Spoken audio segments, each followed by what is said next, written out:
Chapter 1065. He had always been the one tricking others, but this time, he was tricked by Baisu. The fragrance of lilies was light and elegant, and the scent was very faint. After a long time, other than people like Rui who had sharp senses and a nose better than a dog's, it was impossible for ordinary people to smell it. He thought that Baisu had found her conscience and was grateful to him, but his kindness was not reciprocated. How petty could a woman be? Even if he had a clear conscience, he still felt guilty when he was stared at by these 5 pairs of eyes. Rui, come with me. He had to prove his innocence no matter what. Rui knew that Baisu liked women. Mississippi Lu had sharp eyes, so how could she fall for such a clumsy trick? He and Rui walked to the courtyard outside, and Baisu was still sparring with Shanning. Ahem ahem. Li walked to her side and was almost choked to death by the strong perfume smell. This time, it was the smell of roses. Mississippi Lu looked at him, waiting for him to explain. Li looked at Baisu, waiting for her to explain. It was still the smell of lilies just now, and she had sprayed so much rose perfume in less than 5 minutes. Wasn't it a waste? Shanning walked over, held Mississippi Lu's wrist and said, Sister Rui, can you spar with me? My royal sister said that you are very good at martial arts, and there are still many things I don't understand that I want to ask you. A fresh and elegant smell came from her body. It was the smell of lilies. Mississippi Lu looked at Li, then turned to look at Shanning, and said, Okay, come with me to the courtyard inside. Cute girls were always popular, and even Mississippi Lu was no exception. Shanning was very popular when she was playful, and when she was obedient, she was even more popular. The one who was not popular was the small-chested, narrow-minded, cunning Baisu. Baisu glanced at him and said indifferently, Consider yourself lucky this time. People with small chests don't have the right to speak. Li also glanced at her, and walked back into the courtyard. Baisu's eyes were wide open, and her chest was heaving up and down. It looked like it was a little bigger. Shanning made everyone happy, especially after Li Xian went to the mountain. Without that eyesore, the atmosphere in the prince's mansion became much more harmonious. Li Yi returned to his study and picked up a few letters. The letters were about the problems the fringe was facing. After reading the 2 letters, Mississippi Lu, who seemed to have just taken a shower, walked in with her wet hair. That perfume just now was Baisu's, right? Ah, Baisu likes to use lily-scented perfume.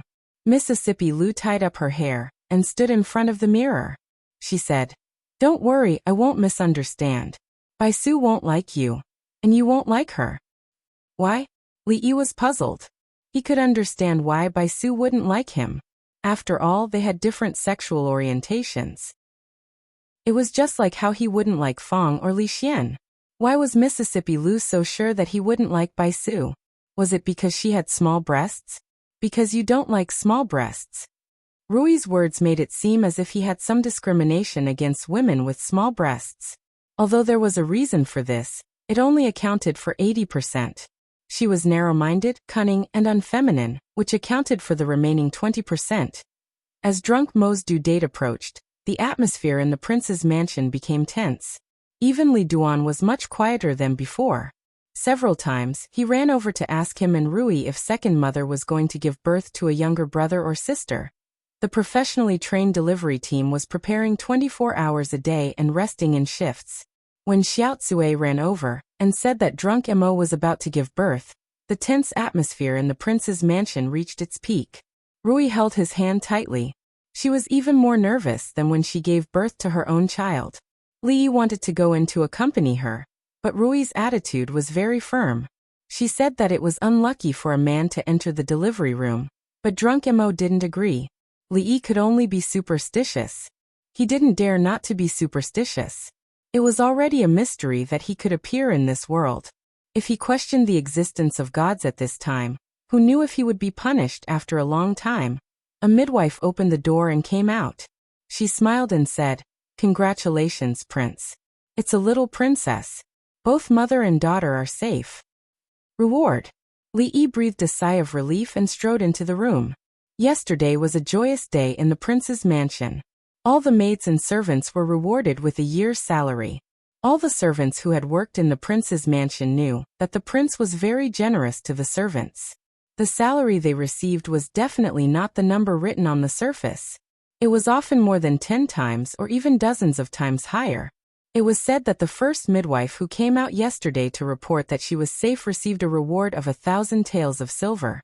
She was so excited that she fainted on the spot. When would the third madam be pregnant? And when would the princess be pregnant again? It was really something to look forward to. Before one became a father, one would never understand what it was like to be a father. The eldest daughter of the Li family fell asleep. Lying next to drunk Imo, Li Duan stood by the bed with his hands behind his back, watching without blinking. He had a younger sister, and there would be someone to play with him in the future. Father said that he was the eldest brother, and he had to protect his younger sister in the future. As a man, he understood this even without father saying it. When his little sister grew up, he would be able to bring his little sister to play on the slide, swing, and buy her candied fruits and candied fruits. If there were any boys who used fake snakes to scare her, he would beat them up until they were looking for their teeth on the floor.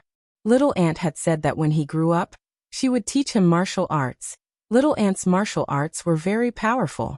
She could beat father until he ran around everywhere. If he learned martial arts from her, he would definitely become as powerful as her. Li looked at this pair of children, and once again felt that the heavens had treated him well. He had a few beautiful wives and a pair of children.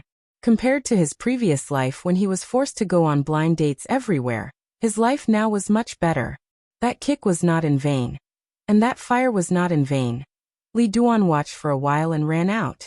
He wanted to find Little Aunt to teach him martial arts so that he could protect his younger sister. Drunk Emo leaned against the side of the bed and tilted her head. She looked at her daughter, who had not yet grown up, with a smile on her face. She had told Li Yi a long time ago that she hoped to have a daughter. She could draw, sing, and dance. Their daughter would inherit everything from her and become the little goddess of Luo Shui. The name of the young lady of the Li family was also something that she and Li Yi had discussed a long time ago. Whether it was a boy or a girl, there were a few names that could be chosen. In the morning, Li Yi and Drunk Emo deliberated for a while and chose one from among them. Li Mu. Mu meaning longing and attachment. Her name contained too much. Before he and Drunk Emo got together, they had gone through hardships and twists and turns.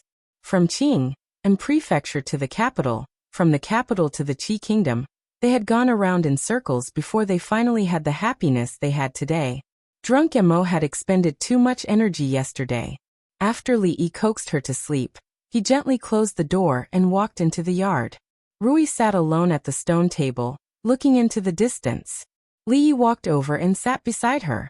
He held her hand and asked in a low voice, "What are you thinking about?" Rui smiled and said, "Dwainer just went to find Rui. He said that he wanted to learn martial arts well so that he could protect his sister in the future." Li shook his head and said, "He is still too young to endure that hardship. Let's wait for another 2 years. Let's see if he can persevere. I have also started practicing basic skills since I was 3 years old." As she spoke, she leaned on Li Yi's shoulder and murmured, "Can I have another child with my husband?" Because of her physique, it was difficult for Rui to get pregnant. The birth of Li Duan made Li Yi's legs feel weak even now. He held her waist and said softly, "Yes, really, really." Li Yi nodded and said, "My wife, don't worry. We have plenty of time." Chapter 1066. Li Yi wondered if it was in a woman's nature to forget her husband after giving birth. It was like this when Rui gave birth to Li Duan, and it was the same after Zuemo gave birth to Li Mu. The young princess of the Li family, Li Mu, was now the apple of everyone's eye. At home, she was much more popular than Li Duan and himself. Li Duan wanted to learn Kung Fu from Mississippi Liu, so Mississippi Liu handed him over to Yang Liuqing for the time being. He swore to protect his sister, so he had to practice Kung Fu with tears in his eyes. Fortunately, although it was hard, he persevered. Li Duan was already 3.5 years old, so it would be good for him in the future if he could train his body a little. Women in confinement needed special care, so Li had not been idle these days. He had taken into consideration both nutrition and taste. He had put in a lot of effort. Li Xian had been in the land of chaos, and he had sent a letter saying that he would be back tomorrow.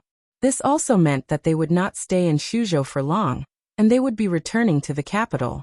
Although one Leslie Xian in the capital was not a big deal, he was still the emperor. Even if he could not stay in the capital, he could not always wander outside, so Shanning had been in low spirits since yesterday. Li thought for a long time, then looked at her and said, "If he doesn't want to go back, let him go alone." Shanning raised her head and smiled. She said, "Gathering and parting. When there is gathering, there will be parting, and when there is parting, there will be reunion. Parting is for a better reunion. There is mother, sister, and many things to do in the capital. I can't always be outside." Li did not speak anymore. Shanning lowered her head and was silent for a while. Then she ran to the side, picked up a branch, and drew crisscross lines on the ground. She said, "Sir, let's play chess, beast chess." Beast chess was the first game that Li Yi taught her, and it was also the first game that she knew. It was taught by Li Yi to her, and after she carried it forward, it quickly became popular in the capital, especially among young children. She played very slowly and methodically. This made it difficult for Li Yi to use ultimate moves such as Little Dumbo, Tigger, and the universe's invincible celestial hound. Fortunately, he won and lost this time, and the probability of winning and losing was between 50 and 50. This made him even more sad. He knew that in chess he would never have a chance to surpass Shanning in his life. He could not believe that she could actually win and lose one game, and she could not win one game more. As the game went on, even Bai Su, who was standing behind, saw it and looked at him with slight contempt. So the game of chess could not go on. He looked at the time, and it was almost time to prepare dinner. These days, Drunk Ink's food was taken care of by him alone, including the ingredients, and he personally went to the market to pick the freshest.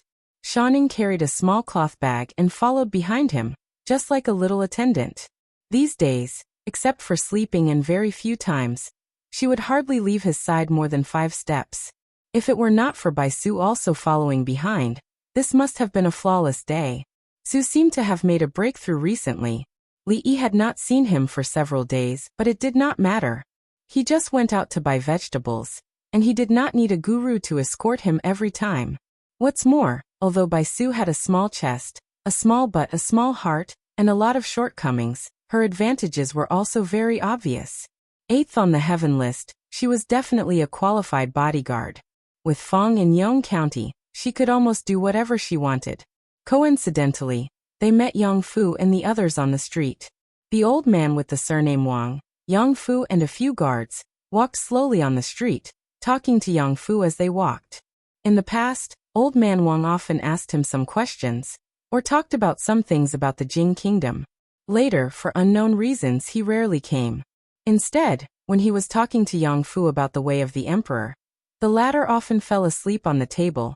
Li Yi could understand Yang Fu, because the prime minister's voice had a unique charm. Even he wanted to sleep when he heard it.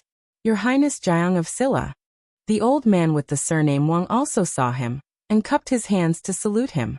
Li Yi looked at him. "Prime Minister, this is..." The old man with the surname Wang cupped his hands and said, "Shuzhou used to be the poorest and most chaotic place in the Jing kingdom, but in just 2 years, it has become so prosperous and rich. This old man brought His Highness King Jing out to have a look, hoping that your highness can learn something from it." Li Yi looked at Yang Fu, and found that his eyes were staring at the fruit-candied haws on the street stalls, and there was a look of longing in his eyes. He felt that old man Wang was still a little too hasty. So what if he learned it? The reason why Shuzhou had become the Shuzhou it was now was not only because of its unique geographical advantage, but also because it was his territory, and he could do whatever he wanted. The Wu kingdom was still in someone else's hands. Even if Yang Fu learned it, it would be in vain. Li Yi bought a fruit-candied ha for Shanning and Yang Fu, and the longing and envy on Yang Fu's face disappeared. Just as he was about to wave goodbye to them, a group of carriages slowly drove over from afar. The man in the lead looked left and right, and suddenly walked over. He asked the old man with the surname Wang, "May I ask, old man, how do I get to the Yong County government?" The old man didn't answer, but looked at him and asked, "Are you from the Wu kingdom?" The man was surprised. "Old man, how do you know?" The old man with the surname Wang thought about it, and said, "If this old man guessed correctly, you should be from the Zhangzhou of the Wu kingdom, right?" The man's face was even more surprised and he sighed. Strange, strange, old man, could it be that you're a fortune teller? Seeing that he admitted it, the old man with the surname Wang shook his head and said, if you're not from the Zhangzhou, how can you have a Zhangzhou accent? Although this old man is old, his ears are still good, and I can still recognize the dialect of my hometown. Leaving home at a young age and coming back when he was old, his accent never changed, and his hair on his temples withered. Although Elder Wang's experience had nothing to do with this poem, to be able to meet someone from his hometown in a foreign country was something worth celebrating no matter what. The old man surnamed Wang looked at the group and asked, what are you doing here? The man sighed and said, old man, you might not know this, but Zhangzhou has fallen into the hands of that dog of a court, and the people have no way to live. We were originally merchants of Zhangzhou, but we were really forced by that dog of a court to be afraid, so we thought of coming to Suzhou to find a way to survive. He sighed and said, it's better when Her Royal Highness is here. It's a pity that Her Royal Highness. There were many merchants from the Qi Kingdom and the Wu Kingdom in Suzhou. As long as they were doing proper business, they would not be discriminated against here after registering in the county government. The old man with the surname Wang naturally knew about these things. However, he was originally the Prime Minister of the Wu Kingdom. Now that he saw that the people of the Wu Kingdom had no choice but to flee to a neighboring country to avoid disaster, he only felt sorrow in his heart, and a certain belief in his heart became even more resolute. You don't know where the Yong County government is? The man looked at him and said with a smile, let's ask someone else. The old man surnamed Wang shook his head and pointed ahead with a somewhat depressed expression. He said, the Yong County government is just in front. Thank you, old man. The man cupped his hands at him and turned to look at the group behind him. He said, it's been a long journey and we're almost there. Everyone hold on a little longer. A group of more than 10 people pulled 4 carriages. The carriages were filled with children's toys such as windmills, rattle drums, masks, wooden swords, and wooden swords. When the last carriage passed by, a man casually took down a windmill from the carriage and handed it to Yang Fu, who was standing by the side of the road licking the candied haws. He said with a smile, little brother, this is for you. Yang Fu was licking the candied haws and subconsciously reached out to take it. Suddenly, a tender voice came from behind him. Dodge. The man held the windmill with a kind smile on his face. However, when his hand was halfway through, a trace of viciousness quickly appeared on his face. His speed suddenly increased, and from the gap between his index and middle fingers, a bit of blue light shone out. Chapter 1067. While Yang Fu was frozen in place, Shou Ning kicked the man's hand away. The kindness on the man's face turned into ruthlessness. He suddenly withdrew his arm, and his fist, which was glowing with blue light, smashed toward her calf. Of course he didn't have the chance. Bai Su sent him flying with a kick. With just one kick, he could no longer get up. The poisonous needle between his fingers fell to the ground, glowing blue in the sunlight. The merchant from the Wu Kingdom, who had asked the old man surnamed Wang for the direction of the county government, had one hand in the carriage, but he couldn't pull it out. He lowered his head and found a hand pressing his wrist. When he turned his head, the strong man next to the young man grinned at him and said with a smile, what do you want? Then everything went black, and he felt a great pain in his neck. He lost consciousness. The old man surnamed Wang instantly reacted and shouted, protect His Highness. Yang Fu had already been surrounded by a few guards who had accompanied him. The dozen or so people had already drawn their swords and sabers. Li Yi stood motionless while Bai Su protected Shou Ning. Old Fong was like a black bear, killing one person with each slap. His fighting style was so violent that normal people would not be able to withstand a single slap from him. This group of people could be considered to have some skills, but they were no match for Old Fong, who was a beast in human form. He was strong and fast, giving them no time to react at all. In just a few breaths, no one could even stand and speak. Since second granduncle's devilish training, Fong was the best weapon against enemies who weren't strong individually and had a large number of people. The old man surnamed Wang was relieved and hurriedly said, His Highness King Jing. His Highness is here. A voice came from behind. The old man surnamed Wang turned his head and saw the two guards next to King Jing lying on the ground, each holding one of their arms. Their faces were full of shock and disbelief. The other two bodyguards placed their weapons against the pale-faced imperial Prince Jing's neck. It was hard to guard against a thief in the family. Li looked at the old man surnamed Wang and said in disbelief, "There's a traitor among you." No matter how meticulous Shanning's observation was, no matter how brave Feng was, and no matter how powerful Bai Su was, they couldn't stand the fact that there was a traitor among Yang Fu's guards. Li was a little disappointed. What kind of soldiers did his martial nephew have? There were only a few of them, and among them, there were even traitors planted by others to stab them in the back at critical moments. Old man Wang's expression changed greatly. He pointed at them and said with a trembling voice, "You, we let His Highness escape last time in the Thorns Ridge. If we fail again this time, His Majesty will not let us off." A guard looked at the old man surnamed Wang and said, "Prepare 2 fast horses for us and send us to the Qi Kingdom. Otherwise I will kill King Jing right now." The old man's eyes almost popped out of their sockets as he said angrily, "How dare you?" The man sneered and said, "I'm going to die either way. It's worth it if I can drag King Jing down with me before I die." Yang Fu's face was already pale and bloodless. He shouted, "No, I don't want to die, I don't want to die. Prime Minister, give them horses, give them horses." The old man surnamed Wang looked at Li Yi. Li looked in Yang Fu's direction. That knife was on his neck, and there was already a trace of blood. With just a light cut, Yang Luqing would have to rebel and become the empress. After thinking about it carefully, Li hurriedly suppressed this immoral idea. He looked at the old man surnamed Wang and lightly shook his head. Shaking his head meant that it was too dangerous.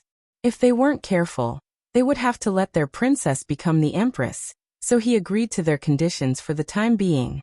The old man surnamed Wang clenched his teeth and said in a low voice, "Fine, I promise you, don't hurt King Jing." "Wait a moment." The guard looked left and right, then suddenly opened his mouth and said. He pointed at Shanning, who was protected by Bai Su, and said, "Let her come over." The old man surnamed Wang was startled. Li narrowed his eyes slightly. Yang Fu, who had the knife on his neck, seemed to see a glimmer of hope. He shouted, "Yes, she is the princess of the Jing Kingdom. She is more important than me. She is more important than me. Just tie her up. Let me go, let me go." The old man surnamed Wang's body swayed. He looked at Yang Fu as if he was looking at a stranger. His lips trembled, but he couldn't say a word. If it weren't for this little princess, King Jing would have been dead. How could he say such a thing? His body also began to tremble. His eyes dimmed and his face was ashen. The guard had just said it casually. He could only see that the girl was of noble status, but he didn't expect her to be so noble. If he tied her up, wouldn't their chances of escaping be greater? He pointed at Shanning again and said loudly, "Let her come over, or I will kill King Jing right now. If we die together." "Then let's kill her." Li Yi walked over and took Shanning's hand. He said, "Let's go home. If we go home late, the fish won't be fresh." It was because the fish purchased by the residents wasn't fresh that he and Shanning came out to buy live fish. If the fish were dead, they would have to come out to buy it again. He looked back at Feng and said, "Don't forget to have someone clean the floor later." The two guards looked at him with a stunned and shocked expression. "Then kill him." This was King Jing, not some random cat or dog. How could he just kill him? If he killed King Jing, what reason could the princess and the others have to rebel? This person, how could this person do this? "You want to harm me, you want to harm me." Yang Fu's face became even paler. His face was full of despair. He shouted, "My royal sister will not let you go, my royal sister will not let you go." Li sighed. He didn't sigh for Yang Fu, but for himself. He thought that Yang Fu was just a naughty and spoiled child. As long as he put in some effort, he would be able to bring him back to the right path. Obviously, he was too naive. The surrounding crowd had already retreated when the group of people took action. They were watching from afar. You, one of the guards pointed at Li Yi and said angrily, "Don't think that I don't dare to do it." Li Yi waved his hand. "You do it. I'm watching." The two of them were stunned. They didn't know whether to advance or retreat. Puff. After two strange sounds, the two of them fell to the ground at the same time. There were two swallowtail darts stuck between their eyebrows. Yang Fu also fell to the ground. There was a stench coming from his lower body. Li Yi looked at Bai Su, who was holding two darts in her hands. Bai Su turned to look at him at the same time. He swore in his heart that he would never laugh at her for having a small chest again. The Yamen runners began to separate the crowd and gathered here. Feng pointed at the dozen people on the ground and said, "Take them back to the county office first." Then he pointed at the two people with darts between their eyebrows and said, "Take the bodies away." The old man surnamed Wang came to his senses. His eyes were dull. He looked at King Jing, who was paralyzed on the ground and had lost control of his bowels. He walked over and slowly squatted down. He didn't mind it. He picked him up and walked toward the crowd step by step. Ouch! The crowd dispersed. Hearing the sound, Li Yi hurriedly turned his head and looked at Shanning. He asked with concern, "What's wrong?" She frowned and whispered, "I was careless just now and sprained my ankle.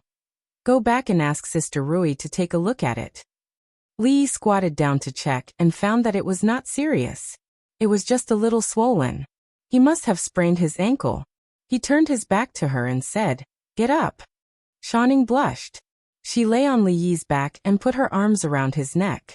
She said with a red face, This is not good." He had never seen anyone so happy after spraining their ankle. Li Yi tilted his head and looked at her. Shanning put her arms around his neck and asked, "Sir, I sprained my ankle. Can I not go back to the capital right away?" "Go back to the capital? Let's recover first." Li Yi turned his head and said angrily. She lay on Li Yi's back with a happy smile on her face.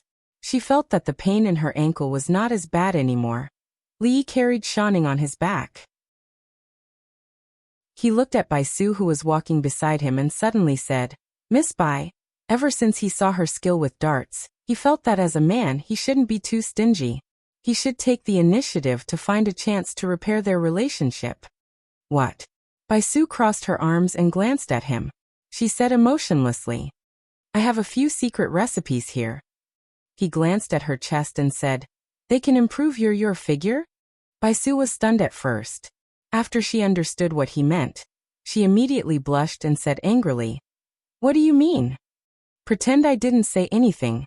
Li Yi shook his head. Since she didn't care, he wouldn't say anything. Shanning lay on his back and giggled. Bai Su lowered her head and remained silent. After a while, she turned to look at him and asked softly, "The secret recipes you mentioned really work?" Chapter 1068. Li Yi didn't expect Bai Su, who could only be considered half a woman, to care about her figure. He generously told her the secret recipe of the breast enhancement soup. He didn't have to worry that the effect wouldn't make her angrier. After all, this was personally tested by Emingzu. Bai Su wasn't even as good as Emingzu in the past, so the effect would definitely be more obvious. No matter how stingy this woman was, after drinking his soup, she wouldn't stab him with a dart, right? Shanning's ankle was really sprained, but it wasn't too serious. Rui took a look and massaged her for a while. She told her that as long as she had a good rest, she would recover in 3 to 5 days. Who would have thought that after Rui warned her for a while, she couldn't help but get out of bed. As a result, she tripped at the door and sprained her ankle even more seriously. This time, it wouldn't be a matter of 3 to 5 days. She would have to rest in bed for at least a month to ensure that she would recover to the same state as before she was injured and not leave any future problems. As her injury worsened, she seemed to be even happier. When Li Yi walked out of her room, he actually heard her humming a tune. Yang Fu had already taken a shower and used a lot of soap. There wasn't a trace of the stench on his body anymore. There wasn't a single guard in the room, so he felt more at ease. He was afraid of guards now. Prime Minister Wang stood in the middle of the hall. There was a brown stain on his body that emitted a foul smell. The smell made Yang Fu want to vomit, but he couldn't vomit because it was the smell he got when the Prime Minister carried him back after he had lost control of his bladder. He still hadn't recovered from today's events. He had nearly died. When the man had handed him the windmill, when the guard had put his sword to his throat, he had nearly died. He touched his neck. There was a bloodstain on it, and it still hurt a little when he touched it. If the knife was a little sharper, his head wouldn't be on his neck anymore. Fortunately, everything was over. That man actually let those two traitors kill him. When his imperial sister returned, he must tell her about this. Your Highness. The old man surnamed Wang ignored the stench on his body and took a few steps forward. Prime Minister. Yang Fu raised his head and looked at him. He didn't know why, but although the Prime Minister was very calm at this moment, he felt that the Prime Minister was very scary, very scary. Prime Minister Wang walked in front of Yang Fu and slowly sat down. He asked, Your Highness, do you still remember the way of the Emperor that I taught you? I remember everything. Yang Fu was overjoyed and immediately said, To be an emperor, one man is the heavens.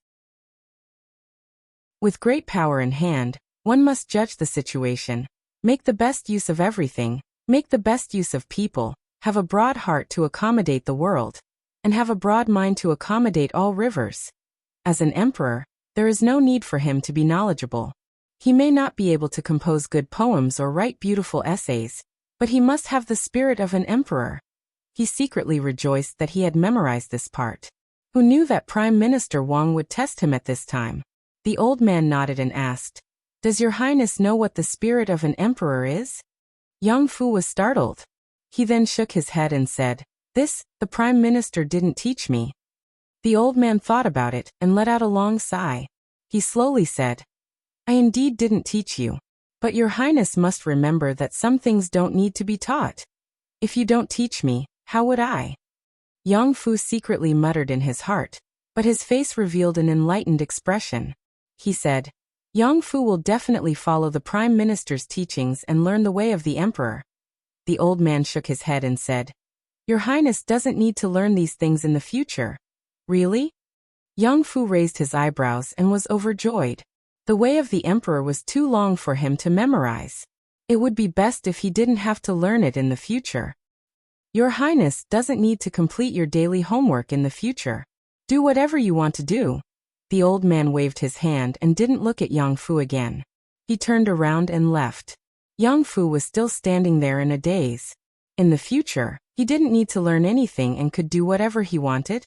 This was supposed to be a happy thing, but why did he feel a chill in his heart? Yang Liuqing quickly walked into the courtyard and hurriedly asked, Is the Prime Minister and Yang Fu okay? She only heard that Prime Minister Wang and Yang Fu were assassinated outside today, so she hurried back. Wei Liang, who was waiting here, immediately said, Your Highness, the Prime Minister and King Jing are fine. Yang Liuqing asked, Where are they? King Jing is in his room. Wei Liang said, The Prime Minister is also in his room. The Prime Minister said that if your Highness comes back, please go and see him first. Yang Liuqing nodded and quickly walked to a courtyard. She knocked on the door. After a long time, a hoarse voice came from the room. Come in. Yang Liuqing pushed the door and entered. Prime Minister Wang was standing in the room. He was wearing an official robe and a high crown. He knelt down in front of her and said in a deep voice, I'm sorry, the former emperor. I'm sorry, your Highness. Yang Liuqing was shocked and hurried forward to help him up. She said, Yang Fu is not injured. Prime Minister, you don't have to blame yourself. I'm not referring to today's assassination. The old man with the surname Wang shook his head and said, Before the former emperor passed away, he entrusted King Jing to me. He hoped that I could set things right and support King Jing as the emperor. But I'm afraid that I can't fulfill the former emperor's last wish. Yang Liuqing's face turned pale. She looked at him and asked in a trembling voice, Prime Minister, what do you mean? The old man looked at her and asked, Your Highness, do you know what happened today? Yang Liuqing shook her head. That little princess saved him. If it wasn't for that little princess of the Jing kingdom, would King Jing still be alive? The old man with the surname Wang closed his eyes and said in a sorrowful voice, But what is he doing? He wants to exchange his savior's life for his own. Such a heartless person, who is worse than a beast, what right does he have to sit on that throne? He knelt down again. Tears streamed down his face. He said in a hoarse voice, I'm sorry, the former emperor entrusted me. I didn't teach him well. Yang Liuqing stood there in a daze. She couldn't come back to her senses for a long time. Her father and brother were killed. Her mother was forced to commit suicide. They had been on the run, gathered their forces, and gradually fought back. They only had one goal. They wanted to suppress Emperor Wu, who killed his brother and father. They wanted to support the former emperor's son, King Jing, as the emperor. Giving up on King Jing meant giving up on themselves. Without this reason, they were traitors and plotting a rebellion. It made a big difference to them whether King Jing became the emperor or not. However, as Prime Minister Wang said, Yang Fu, he didn't deserve to be the emperor. That's good. After a long silence, a smile of relief finally appeared on her face. She helped Prime Minister Wang up and said, "Let General Wei and General Chen dismiss those officers and soldiers. Let them divide the rest of the money. I've always made a mistake. In fact, Your Highness has also made this mistake." The old man shook his head and said, "King Jing is only King Jing. He can't represent anyone except himself. He can't represent the officers and soldiers, and he can't represent the world." Yang Liuqing was startled and looked at him. The old man knelt down again and kowtowed to Yang Liuqing 3 times. When he raised his head, his expression was solemn. He said in a loud voice, "I beg Your Highness, for the sake of the former emperor's last wish, for the sake of the people of the Wu Kingdom, to suppress the traitors, to ascend the throne." Chapter 1069. Suppress the rebels and ascend the throne as the emperor. Yang Liuqing looked at Prime Minister Wang, who had a solemn expression on his face. His lips parted and he said with difficulty, How is this possible? Why is it not possible?" Prime Minister Wang raised his head and looked at her with bright eyes. He asked, "Your Highness has been in the Jing Kingdom for a long time. Do you know the eldest princess of the Jing Kingdom?" Yang Liuqing nodded subconsciously. The eldest princess of the Jing Kingdom, Li Emingzhu, was unparalleled in beauty and martial arts. She also had the ability to govern the country. She was close friends with her martial uncle. She was her master's strong rival in love. Prime Minister Wang gritted his teeth and said, "Since the Jing Kingdom has a princess in charge, why can't our Wu Kingdom have an empress?" But Prime Minister Wang looked at her and continued to ask, "Your Highness, do you think that we can still pin our hopes on Imperial Prince Jing?" Yang Liuqing shook her head. "If that's the case." Prime Minister Wang kowtowed again and said loudly, "This old official sincerely requests Your Highness to ascend the throne." The door was pushed open with great force and 2 figures walked in quickly.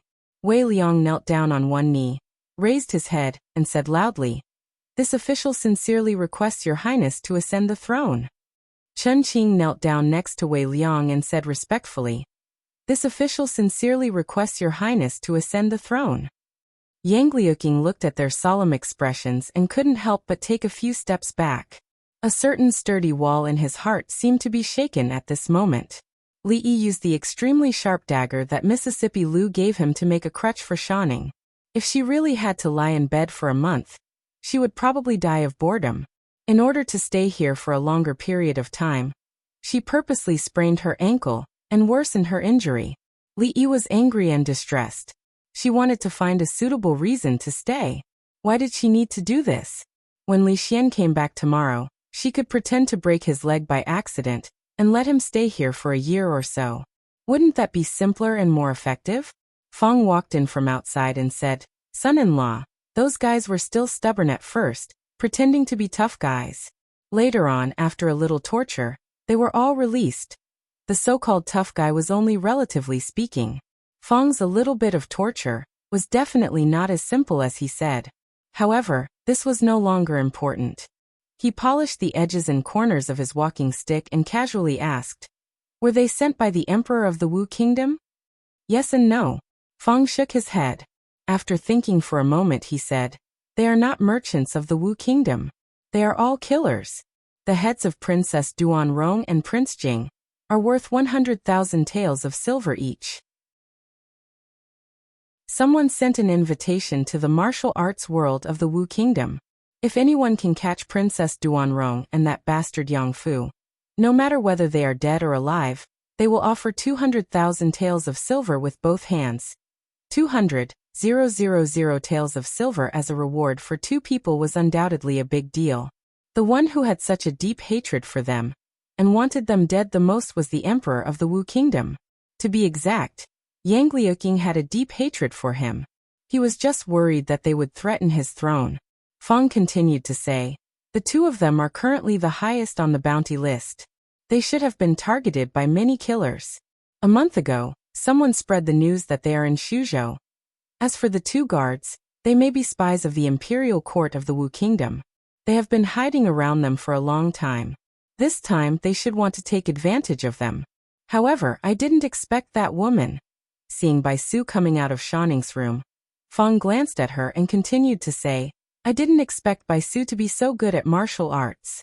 Her skill in using concealed weapons is even superb and exquisite. It is rare in the human world and hard to find in the heavens. In short, Miss Yang and the others have been targeted by many people. If they go out alone, they should be extra careful. After Feng finished speaking, Yang Liuqing walked in from outside with Yang Fu. Kneel down. When she walked up to Li Yi, she glanced at Yang Fu, who had his head lowered, and said coldly, plop. Although Yang Fu was full of reluctance, he still knelt in front of Li Yi. Yang Liuqing looked at Li Yi with an extremely complicated expression. After a long time he slowly said, Yang Fu is ungrateful and did such a thing. It's all because I didn't discipline him well. Please punish me, martial uncle. You are you and he is he. Li Yi waved his hand and said, you have been secretly offered a bounty in the Wu kingdom. The bounty is 100,000 taels of silver for each of you. There should be countless people targeting you. When you go out, be more careful. In addition, I don't know if there are spies of the imperial court among your people. It's better to thoroughly investigate them. Don't let today's incident happen again. I understand. Yang Liuqing nodded, glanced at Yang Fu and said, Yang Fu, you go and kneel outside. Yang Fu didn't dare to disobey him, so he knelt outside. When the maids and servants passed by him, they couldn't help pointing at him. This is the King Jing of the Wu kingdom. He's still a prince. He's ungrateful and returns kindness with enmity. At such a young age, his heart is already so vicious. When he grows up, Yang Liuqing didn't say how long he wanted Yang Fu to kneel, but he only knelt for less than 10 hours before he fainted. It was unknown whether he was embarrassed or kneeling.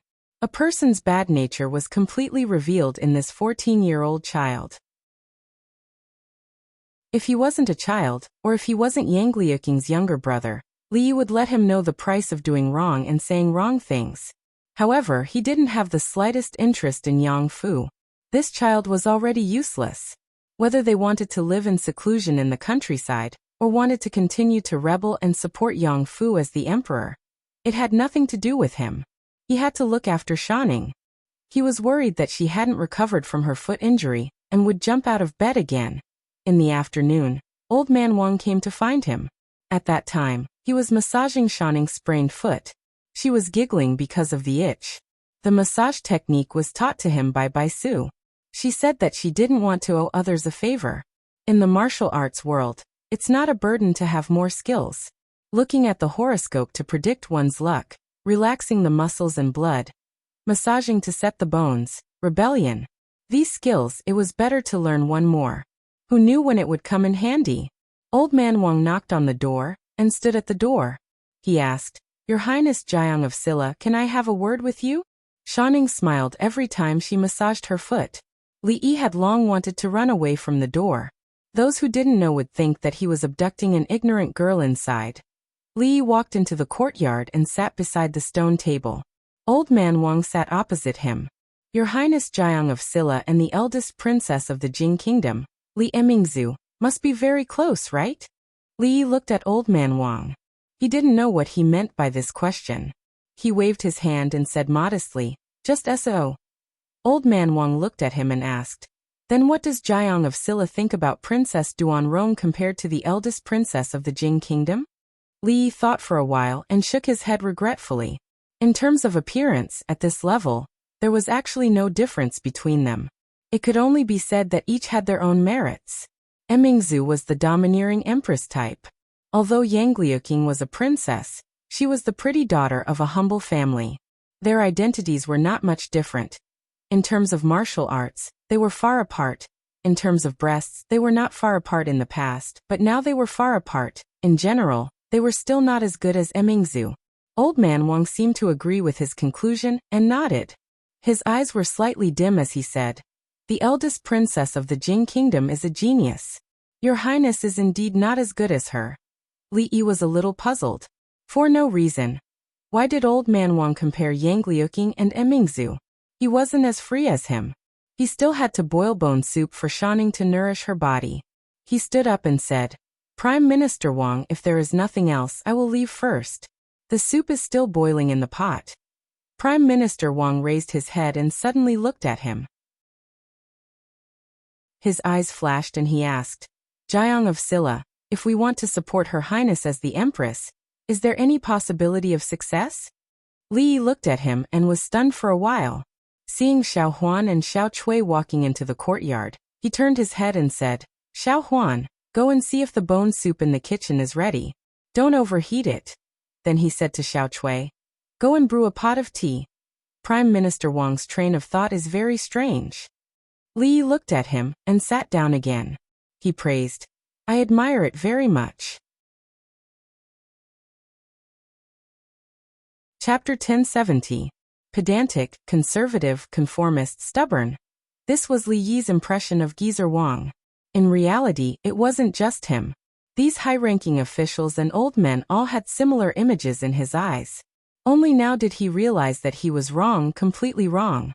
He shouldn't have looked at people with colored glasses, shouldn't have been biased, and shouldn't have used a single point to cover the whole. He had committed the most common mistake in the world. How was this the stubborn old prime minister? This was simply a pioneer with an avant-garde ideology. In the era without the Wu woman, Geezer Wang's ideology was hundreds or even thousands of years ahead of the rest of the world. What kind of ideological realm was this? Li Yi took a sip of tea, looked at him and asked, "If I support Princess Duanrong as the Empress, what will happen to King Jing?" Geezer Wang should have already thought of this problem. Without any thought or hesitation, he said, "I will announce to the public that King Jing was ambushed by a traitor sent by Emperor Wu and unfortunately died. That traitor killed his brother and father. And now he even wants to assassinate his own brother. He has lost his virtue and has lost the mandate of heaven. The people of the Wu kingdom should rise up and rebel against the tyranny." To be able to think of even this kind of method, Geezer Wang's image in Li Yi's mind was invisibly raised by another level. "This is a good idea." Li Yi nodded. It was a rebellion, after all. The most important thing at the beginning was to find a reason, such as a tyrannical ruler, losing the mandate of heaven, the fall of the Emperor Star, the coming of Purple Chi from the east. With this as an excuse, the rest of the operation would be carried out in a logical manner. Jiang of Silla is a genius who has assisted the Jing kingdom in its resurgence. He is experienced and knowledgeable, so he must be able to see further than this old man. Geezer Wang looked at him and said, "This old man only has one question. Is it possible to support a woman as the Empress?" Li Yi put down his teacup and said with a smile, "Prime Minister Wang, have you heard of an old saying?" Geezer Wang looked at him and asked, "What old saying?" "Anything is possible." The old man surnamed Wang thought for a moment and asked, "May I know who said this?" An ancient person with the surname Li once said that everything is possible. Li Yi smiled and said, "This sentence is for Prime Minister Wang. Anything is possible." The old man surnamed Wang repeated these words over and over again. After a while, he stood up and bowed respectfully to Li Yi. "Thank you, Jiang of Silla." In the eyes of the world, a woman becoming an empress was undoubtedly a fantasy. Several months ago, even he could not accept it. However, too many things had happened in the past few months. First, Imperial Prince Jing had no talent or virtue, which made him thoroughly disappointed. Then the eldest princess of the Jing kingdom took charge of the government, and rapidly rose to power, which also caused his mentality to change greatly. The Wu kingdom was different from the Jing kingdom and the Qi kingdom. If he wanted to change the current situation, he had to open up a new path. This path was unprecedented since ancient times. It was the first path since the beginning of the world. He did not know if this path would work until he received confirmation from Jiang of Silla. He came to ask him only to get confirmation. This would be his unwavering direction in the future. Prime Minister, you're too kind. Li waved his hand and asked with interest. A woman becoming an empress is something that has never happened in history. Why did Prime Minister Wang suddenly think of supporting Princess Duanrong as the empress? I'm afraid it's not just because Imperial Prince Jing has lost his virtue, right? The old man surnamed Wang asked in return. Since the Jing kingdom has an empress, why can't our Wu kingdom have one? Li Yi said in surprise. Since when did the Jing kingdom have an empress? Although she doesn't have the title of empress, she is the real empress. The old man surnamed Wang said with certainty. The Jing kingdom's emperor is muddle-headed and lazy. He is thousands of miles away from the capital city.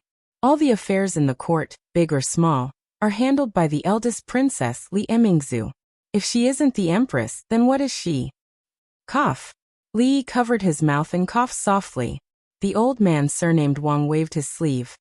The Jing kingdom needs a vice emperor, but the Wu kingdom doesn't need one. We only need to support the eldest princess as the empress. As for the other matters, we'll discuss them after we've cleared out the rebels. Li Yi took a sip of tea to moisten his throat. This time he did not have to cough anymore. Li Xian walked over from behind and put his arm around the old man surnamed Wang's shoulder. He smiled and said, Come and tell me. Tell me why the Jing kingdom's emperor is muddle-headed. Who did it? Li Xian had returned half a day earlier. When he found out that Shanning was injured, he was extremely angry. He looked at Li Yi and said angrily, I've only been gone for a few days, and you've already injured Shanning. How did you protect her? How can I be at ease when I hand her over to you in the future? Li Yi could not refute this matter. Shanning used her other uninjured leg to hop over and said, Brother, it's not Mister's fault. It's all my fault. Where's the assassin?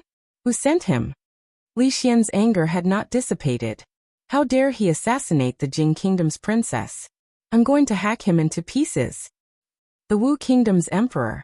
Li looked at him and said, The assassin was sent by the Wu kingdom's emperor. Why don't you send your troops to wipe out the Wu kingdom? I'll lend you the red barbarian cannon and give you a 20% discount on the new weapons. Li Xian quickly calmed down.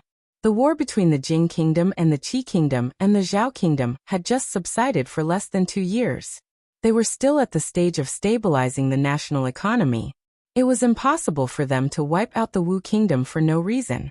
Even if Li Xian agreed, the courtiers would not agree. Li Xian had nowhere to vent his anger. He gritted his teeth and said, I'll go and see how the old man's writing is going. Meditate and reflect on one's own mistakes. Don't talk about other people's wrongs while chatting. This ancient saying was very good. Don't speak ill of others behind their backs. Because old man Wang spoke ill of Li Xian behind his back, he was taken down by 2 imperial consecrators on the spot. The 2 consecrators were older than him. And there was no such thing as respecting the old and loving the young. Li Xian did not make things difficult for him. He just locked him in his room and made him write a 5,000-word reflection. The content of the reflection was to praise him, saying that he was wise and mighty, indomitable, talented and good-looking, and a famous ruler throughout the ages. Li felt that old man Wang, as the prime minister, should not lack a 5,000-word vocabulary. If Li Xian did not vent his anger on him, it should not be a problem for him to double the number of words. As it turned out, Li Xian did not do things in such a low-end way. He only made old man Wang read what he had written with great emotion. According to an imperial guard who did not want to be named, the old man fell down before he finished half of the content. When he fell down, he vomited and had diarrhea. It was extremely miserable. Li Yi had not seen old man Wang for 3 days, and it had also been 3 days since he saw Yang Fu. In these 3 days, Yang Liuqing did chores such as cleaning the courtyard and drying the clothes as usual. She was more like a servant girl of the Li family than a princess. She never talked much. She just buried herself in her work and had little communication with Rui.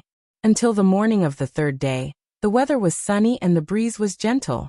Li came out to bask in the sun with Shanning in his arms and played chess with her casually. Rui stood behind him and watched the game. Many times, She expressed her disdain for his loss to Shanning. Rui, Ruoqing and Third Miss Chen took turns to take Li Mu from Zui Mo's hands and walked around the yard with her in their arms. A little further away, Yang Liuqing was helping Li Duan correct his movements. Under her guidance, Li Duan had been able to play a complete set of boxing. Of course, his fist technique only had the form, it did not have any power. Compared with Shanning, Li Yi's chess skills seemed very bad, or even no chess skills at all. So it made Mississippi Lu have the illusion that she could also beat him. This illusion was completely dispelled after 5 consecutive defeats. On the other side, Yang Liuqing touched Li Duan's head and said, "Well, that's all for today. Go and play." Li Duan cupped his hands to her in a chivalrous manner and ran to the other side to see his sister. Yang Liuqing turned around and saw that her master was blaming Uncle Li Yi for losing the game. The place where Uncle Rui was also warm. She looked at the situation in this small courtyard and couldn't help smiling. For her, there was no place in this world that could compare to this place. She stood in the shadow of the trees, facing a warm and harmonious family. When she turned around, there were only knives, spears, swords, halberds, mountains of corpses and seas of blood. She walked out of the shadow of the trees and into the sun, but it seemed that she had walked into the deeper shadow. She walked to Li Yi and Rui with a smile on her face and said, "Master, Uncle, I'm here to say goodbye to you." Chapter 1071. Mississippi Lu's disciple did not belong here. Li Yi had long known that this day would come. Her injuries had healed a long time ago, and her martial arts had also improved. These days, she had never mentioned a certain matter, but it did not mean that she had let it go or forgotten it. In her eyes, there was the great hatred of her parents and brothers, as well as the people of the Wu Kingdom. She could let it go for a while, but she could not let it go forever. Mississippi Lu held a chess piece in her hand, and after a moment of silence she asked, "When are you leaving?" Yang Liuqing lowered his head and said, "Tomorrow." Mississippi Lu put down the chess piece and said, "Got it. Master, martial uncle, I will leave first." She lowered her head and fell silent. After a long time, she said in a low voice and turned to leave. When she reached the gate of the courtyard, her footsteps paused. With this step, she would be in 2 completely different worlds, 2 completely different lives. Unfortunately, she had no other choice. She looked back again, turned her head, and strode out. This game of chess was not finished, because the players were not in the mood. Li Yi was a bit conflicted. He had never expressed any intention of helping Yang Liuqing. First, it was because what she wanted to do was too important and risky, and it required a great investment of money. If he helped her with all his strength, even he could not afford it. Second, it was because fundamentally speaking, he was not helping Yang Liuqing but Yang Fu. Yang Liuqing was his martial nephew, his own martial nephew, who was Yang Fu. But now it was different. From a sociological point of view, Yang Fu was already a dead man. He could not appear in front of the people of the Wu Kingdom again. For the rest of his life, he could only choose to be an ordinary person. And if he was not in a hurry, he did not need to use the red barbarian cannon to blast his way through. He could take the dog head of the emperor of the Wu Kingdom within 3 months, and take the simple and violent route. In fact, the rebellion could be done slowly. He only needed to provide some strategic support and weapons support to help her mobilize the strength of the people of the Wu Kingdom, unite the front and advance step by step. To be honest, it had always been a regret in his heart that Emingzu did not sit on the throne. However, since things had come to this, he could not possibly rebel against Li Xian. Now, there was a great opportunity in front of him. If he missed it, it would be a pity. After all, if he missed this opportunity, he wouldn't get another one. Li looked at Mississippi Lu, thought for a moment, and said this is her choice. Mississippi Lu stood up and walked back to her room. Li sighed. He knew that Rui was conflicted. On one hand, she wanted to help her only disciple, but on the other hand, she had to think about everyone else. She would no longer act on impulse or passion. He carried Shanning back to the room, walked out again, and sat back in his original position. He pondered for a long time, but still couldn't make a decision. "What's wrong? Are your hands itching?" Li Xian walked in from outside and sat opposite him. He looked at him and asked with interest. Li Yi glanced at him. What do you mean itching my hands? Stop pretending. Li Xian looked at him and said, I know. Your precious disciple nephew will be leaving tomorrow. Li Yi needed to correct a mistake. Yang Liuqing was Mississippi Lu's precious disciple, and his disciple nephew. There was no need to add any attribution in front of the name disciple nephew. He looked at Li Xian and said, She has her mission. Do you think that everyone is like you, not doing a proper job and being muddle-headed and lazy in politics? Keep pretending. Li Xian crossed his arms and looked at him as if he had seen through everything. He said, I don't believe that you are not tempted by her. Li Yi looked back. Rui and the others had entered the room, and Mississippi Lu was not outside. He then looked back at Li Xian with a slightly angry expression. Although we are very familiar with each other, don't talk nonsense. Do you think I don't know you? Li Xian waved his hand and said, Don't think that I don't know. You wanted Emingzu to be the empress, but that incident happened and the plan failed. I know that you must have regrets in your heart. You want Emingzu to be the empress, and you want your second daughter to be the empress. He looked at Li Yi and suddenly asked, Tell me honestly, do you have any special fetish? Do you especially like empress, queen, and princess? He Emingzu Shaning Yangliuqing Yongning. You must have this fetish. Li Xian looked at him and continued. This time, it was personally suggested by that old man. I don't believe that you will miss this rare opportunity. Slander. Naked slander. The reason why he was conflicted was because he did not want his martial nephew, his own martial nephew, to die for nothing. He also did not want Mississippi Lu to fight for Zhongtian or not. It might become a lifetime of regret in the future. Li Xian, that son of a bitch, what was in his head? Not to mention Emingzu, Shaning is still a child. Yangliuqing is his martial nephew. Yongning is his younger sister. Despicable, shameless. Li Yi pointed at him and said angrily, Get out of my sight right now. Are you angry because of this?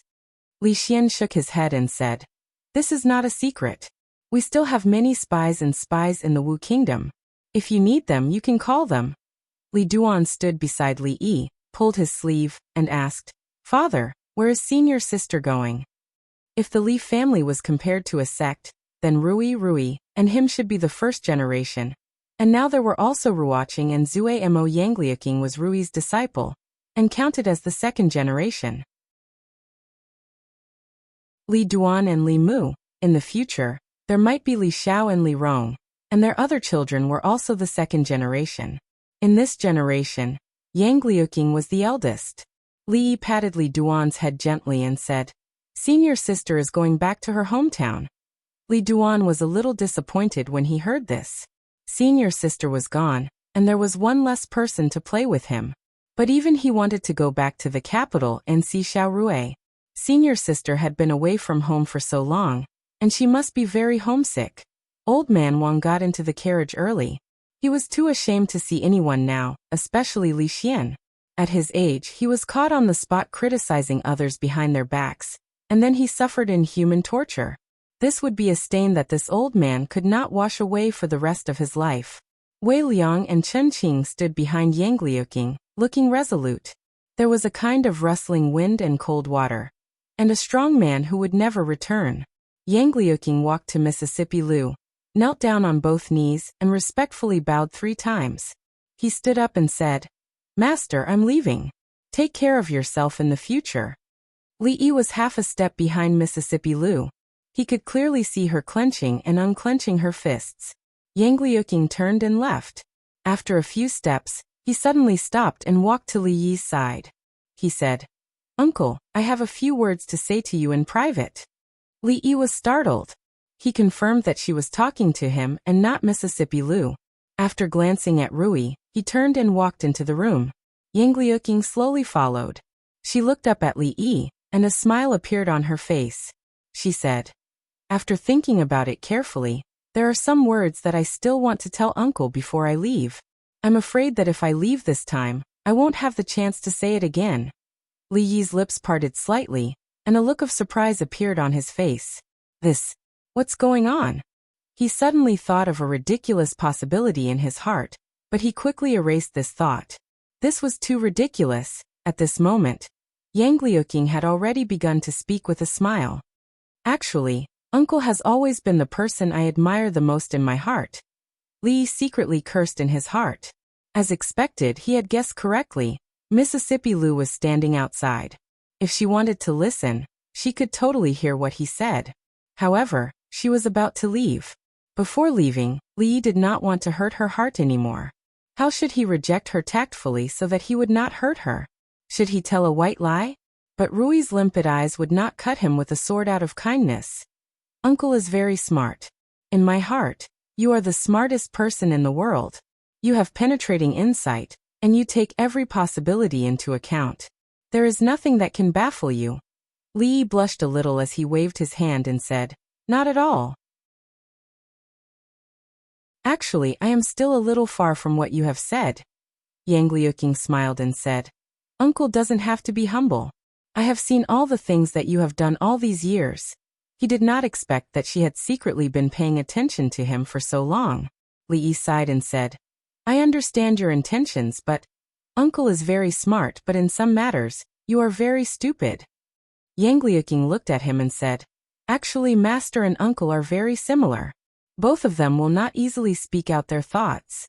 However, Uncle is a man. There are some things that cannot wait for a woman to speak first." Ah? This turn was a little abrupt. Li did not react in time. "These words cannot be said to Master. I can only say it to Uncle." Yang Liuqing looked at him and said, "From now on, I don't know when we can meet again. I don't know if we can meet again. Uncle, take care." She said this last sentence, turned around and walked out of the room. Li looked at her back and sighed. He said slowly, "Stop right there." He rubbed the space between his eyebrows. Because of a certain problem, he felt a slight headache. How to launch a successful rebellion in the ancient times. Waiting online. It's urgent. Chapter 1072.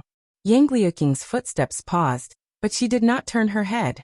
"You are going to die like this." Li shook his head and said, "Isn't it just a rebellion? It's not a big deal. Uncle Master will help you." Yang Liuqing's body trembled slightly. All these years she had only shed tears twice, when her father and brother had been killed, and when her mother had committed suicide, and when she had reunited with her master. She had brought Yang Fu with her when they had been chased by the imperial court. She had not cried when they had been on the run. She had not cried when they had fought their way out of a mountain of corpses and a sea of blood when they had been defeated by the imperial court. But at this moment, because of Li Yi's words, she had instantly burst into tears. She wiped her tears, and when she turned her head, her face was already smiling. She shook her head and said, "Uncle Master, I appreciate your kindness, but these are my niece's family matters. Please do not interfere." Li looked at her and asked, "Do you know what the first rule of our sect is?" Yang Liuqing shook her head and said in a low voice, "We do not have a sect and we do not have rules." "Now we do." Li looked at her and said, "The first rule of our sect is to be obedient." "Uncle Master." Li gently patted her head, as if he was patting Li Duan, and said, "Be good, be obedient." "Uncle Master. If you do not listen, you will be punished according to the sect rules." She looked at Li Yi's solemn expression, opened her mouth, and did not say another word. However, the tears in her eyes that she had been holding back rolled down uncontrollably, sliding down her face. At first it was only one or two, but then it became a string. She squatted on the ground and hugged her knees. Although she was still trying hard to hold back, she could not help but cry out. Li Yi was most afraid of girls crying. When Zumo cried, he could hug her and comfort her gently, but the person in front of him was his martial nephew. When Yang Liuqing cried, he didn't even know where to put his hands. Especially when Mississippi Lu heard the noise and walked into the room. She stood at the door and saw Yang Liuqing squatting on the floor, hugging his knees and crying. When she looked at him again, he didn't know what to do. Yang Liuqing cried for a while before she stopped. She stood up straight, her face slightly red. Li thought of what she had just said and asked curiously, "What did you say just now? What happened between your master and me?" Mississippi Lu glared at him, then at Yang Liuqing, and pulled her away. Li Yi was a little confused. He wasn't the one who had made her precious disciple cry. He couldn't help her, but he couldn't help her either. He was in a bad spot. It was normal for girls to be sentimental. There was nothing shameful about crying, not to mention in front of him and Rui. Old Man Wang would be greatly embarrassed. Because he didn't want to see anyone, he had long hidden in the carriage, waiting to leave. But now that he was not in a hurry to leave, he had to get off the carriage and walk back under everyone's gaze. Even the servant girls of the Li family knew that the old man beside Miss Yang liked to talk behind people's backs. He was so old that he still pooped his pants. Old Man Wang had replaced Yang Fu and become the man of the hour. As early as a few days ago, Yang Fu had been sent to the mountains. He would spend a very long time on one of the mountains in the land of chaos. Chen Qing had personally led people to the Wu kingdom to spread the news that the former emperor's legitimate son, King Jing, had been assassinated by Emperor Wu's men and died early. This just happened to confirm an old saying. Some people were alive, but they were already dead. Rebellion had never been a simple thing. Rebellion also had to pay attention to basic laws and core values. Li Yi played it down when he said it, but when he really carried it out, he had to be very careful with every step he took. Fortunately, he had a lot of useful information to search for and countless historical experiences to learn from. He didn't even have to tailor it for them. There were thousands of ways to rebel, and there would always be one that suited them. Moreover, she wasn't rebelling. She was also the legitimate heir of the Wu kingdom. What she wanted to do was to set things right. In fact, compared to Mingzhu, it was even easier for her to ascend to the supreme position. Mingzhu's real identity was a princess, and she was the real princess royal of the Wu kingdom. She had a very high prestige among the people of the Wu kingdom. According to Old Man Wang, they also had some old subordinates of the former dynasty, who were deeply hidden in the imperial court.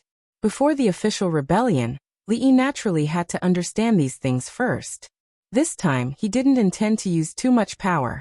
Wang Wei and the others would be enough to manage the fringe well. Other than a few experts, the Lu League didn't need to move into the Wu kingdom on a large scale. Their power was never the deciding factor, and they were also not Yang Liuqing's biggest reliance.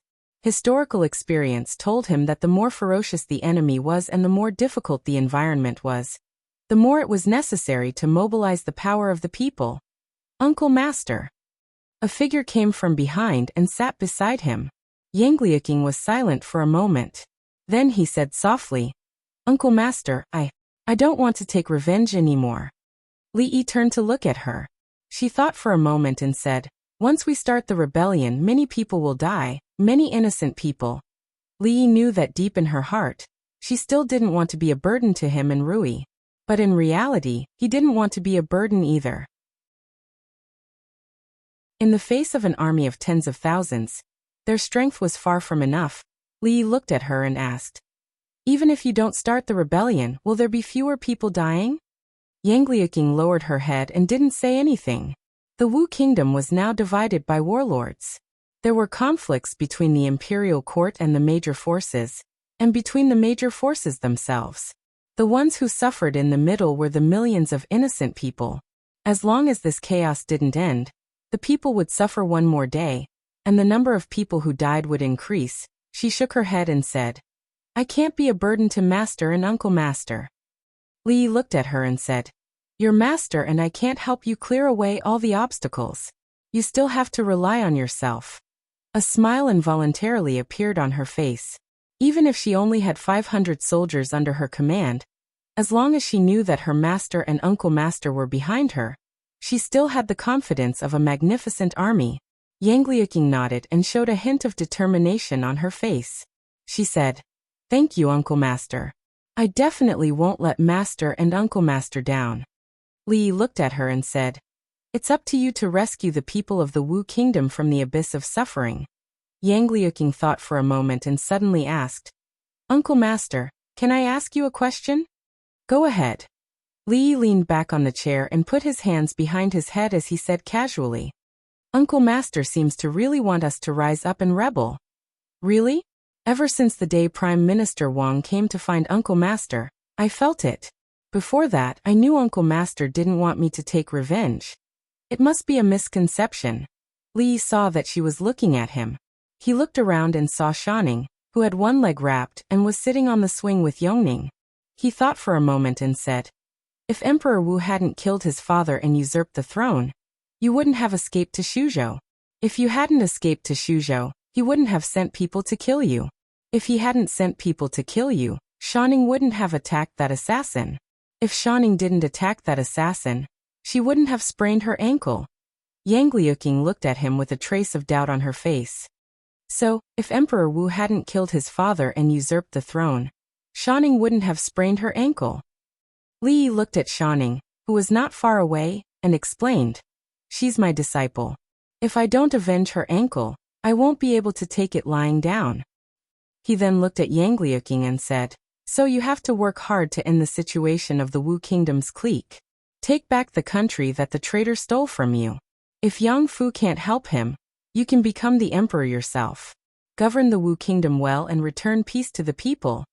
Yang Liuqing still didn't understand why they wanted to rebel when Shanning sprained her ankle. The expression on his face became even more doubtful. "Forget it, these are not important." Li Yi waved his hand and said, "In short, you have to remember to take back your father's country and become the emperor yourself." Chapter 1073. From the bottom of his heart, Li Yi actually did not want to persuade someone to be an emperor. This was the minister appointed by the late emperor of Wu Kingdom to entrust the orphan to him. He was the former prime minister Old Wang. Through the deeds of the eldest princess of the Jing Kingdom in charge of politics, and coincidentally, he met the emperor of the Jing Kingdom in Shuzhou, who looked the least like an emperor. After suffering a double blow both mentally and physically, he brainstormed for a while before coming up with this unprecedented idea that would shock the heavens and the earth and make the gods cry. Li could swear to God that he had no part in this process. What was more coincidental was that it was Yang Liuqing who wanted to overthrow the tyranny of the Wu Kingdom, establish a new regime, and liberate the poor people of the Wu Kingdom. Who was Yang Liuqing? He was Mississippi Lu's disciple, the only disciple, and his blood relative. Who was Mississippi Lu? She was Lu Rui, his sister-in-law, the only sister-in-law, and his blood relative. He and Rui were of the same generation, so Yang Liuqing was his martial nephew, the only martial nephew, and his blood relative. Could he just watch as his own disciple sent himself to his death, and cause Rui to sink into pain and sorrow every time she thought of her disciple? Obviously not. Moreover, Shanning had sprained her ankle, and he had to take revenge. Li decided to go back to his room and take out the proposal that he had been saving up for a while to refer to it. It was originally tailor-made for Emingzu, but due to various reasons, it could only be put aside permanently. Li Yi had thought that he would never need it again in this life, but he did not expect that it could be put to use so soon. Although Emingzu and Yang Liuqing had the same ultimate goal, they had different starting points, different circumstances, and completely different paths to take. One was a gentle replacement, while the other was a violent revolution. However, there were some similarities between them. It was a pity that Emingzu did not come this time. Otherwise, she could have exchanged insights with Yang Liuqing. After all, she was his senior. Speaking of Emingzu, he really missed her. He didn't know if she had gained weight or lost weight. He also didn't know if she drank soup often. He also didn't know if she missed him and his egg fried rice. Li sighed. In fact, he should go back to the capital to have a look. But Li Mu was only a few months old and couldn't stand the long journey. What's more, he had something important to do soon. After being idle for so long, his hands were really itching. The blood in his chest that had been cold for a long time seemed to have a tendency to heat up again. Which area should he start from? While Li Yi was deep in thought, a figure walked past him. He raised his head, thought for a moment, then waved his hand and said, "Su Zheng, come here for a moment." Li Xian was very regretful. He really wanted to see how Yang Liuqing would rebel. If possible, he even wanted to participate personally and fire the first shot of the revolutionary uprising. But they had stayed in Shuzhou for a few months. It had been more than half a year since he left the capital. There had never been an emperor like him. Many courtiers had already expressed strong dissatisfaction with this. There had also been a certain degree of instability in the capital. Moreover, he couldn't abandon his wife and children to wander outside. They were going back. Li Yi carried Shanning on his back and walked on the street. Her feet hadn't fully recovered, and it was inconvenient for her to walk with a cane. So during this period of time, Li Yi was her legs. Shuzhou should have become the largest commodity trading center in the Jing Kingdom, and even in the surrounding countries. In a small Yong county, they could buy the specialties of each country. They were going to leave tomorrow. Li Yi specially took her out to buy things today. Just the number of guards following behind to take the items was already more than 10. Baisu followed by his side. She was Shanning's personal bodyguard. These days she was inseparable from her, so naturally, she was inseparable from Li Yi. Luckily the enmity and grudges between them had already vanished into thin air along with that piece of secret prescription. This young Miss Bai's attitude towards him was much better, and occasionally she would even smile at him, which made Li Yi feel overwhelmed by the favor. He even felt that Baisu's previous sexual orientation was different from other women because she felt too inferior in some areas, so she had a rebellious mentality. Because her foundation was too weak, she could have obvious results in a short period of time. This directly caused her confidence to soar. Perhaps she could reverse this mentality. From the bottom of his heart, he still hoped that Baisu could be a normal woman. It was good to be a woman. Shanning was a little quiet today. She lay on his back without saying a word. She was completely different from the past when she always had endless things to say. She didn't say a word, as if she had something on her mind. Whenever she was unhappy, Li Yi would always try his best to make her happy. However, today was different. She could stay here for another month or two in a self-harming way, but no more. A woman walked past them with a child. The child, who was about 4 or 5 years old, looked at the rows of sugar figurines on the street. He tugged at the woman's sleeve and asked, "Mother, what are these?" The woman looked back and said with a smile, "These are sugar figurines." The child looked at the sugar figurines in the shape of animals. His throat moved and he asked, "Can these sugar figurines be eaten?" The woman smiled and walked forward to ask the old man blowing the sugar figurines, "Old man, can these sugar figurines be eaten?" Seeing his mother walk to the stall, the child's face lit up with joy. His eyes seemed to be shining. When the old man saw that there was a customer, he immediately nodded and said, "Yes. Madam, how many do you want?" "It's only 2 copper coins each." The woman turned back and stroked the child's head. She said, "Did you hear that? Grandpa said it can be." With that said, she held the child's hand and disappeared into the vast crowd. Shanning, who was lying on Li Yi's back, finally laughed. "Haha, sir, did you see that? That child was almost crying when he left." She wrapped her arms around Li Yi's neck and said, "Sir, I want to eat sugar figurines." She still remembered that the day before her husband left 2 years ago, he had bought her a lot of sugar figurines. She had not eaten them since then. Later, the old man who sold sugar figurines in the capital passed away. This was the first time she had seen sugar figurines since then. When Li Yi walked over, the old man got up from his chair and asked, "Sir, do you want sugar figurines? Do you want to blow them or draw them? The blowing ones are 5 copper coins, and the drawing ones are 2 copper coins." Li Yi thought for a moment and asked, "Can I blow one myself?" The sugar figurines that Shanning and the rest had eaten in the past were all drawn.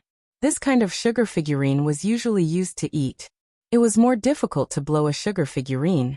But the shape was 3-dimensional and more aesthetically pleasing. The old man smiled and said, "Sir, don't underestimate these little sugar figurines. Even the simplest shape is not something that ordinary people can blow. Without years or decades of practice, you can't blow it well." Li Yi smiled and did not say anything. Although his library did not have much of a presence, it had never dropped the ball at critical moments.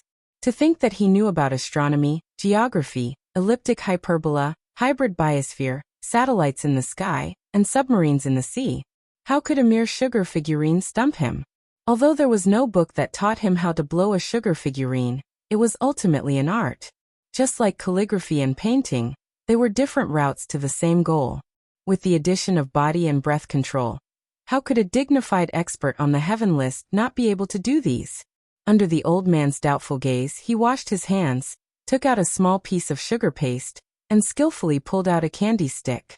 At this moment, the old man's eyes were already filled with surprise. Shanning's eyes also lit up. As he blew, he pinched the sugar figurine with his hands. Soon, a simple figure appeared in his hands. The surprise in the old man's eyes had already turned into shock.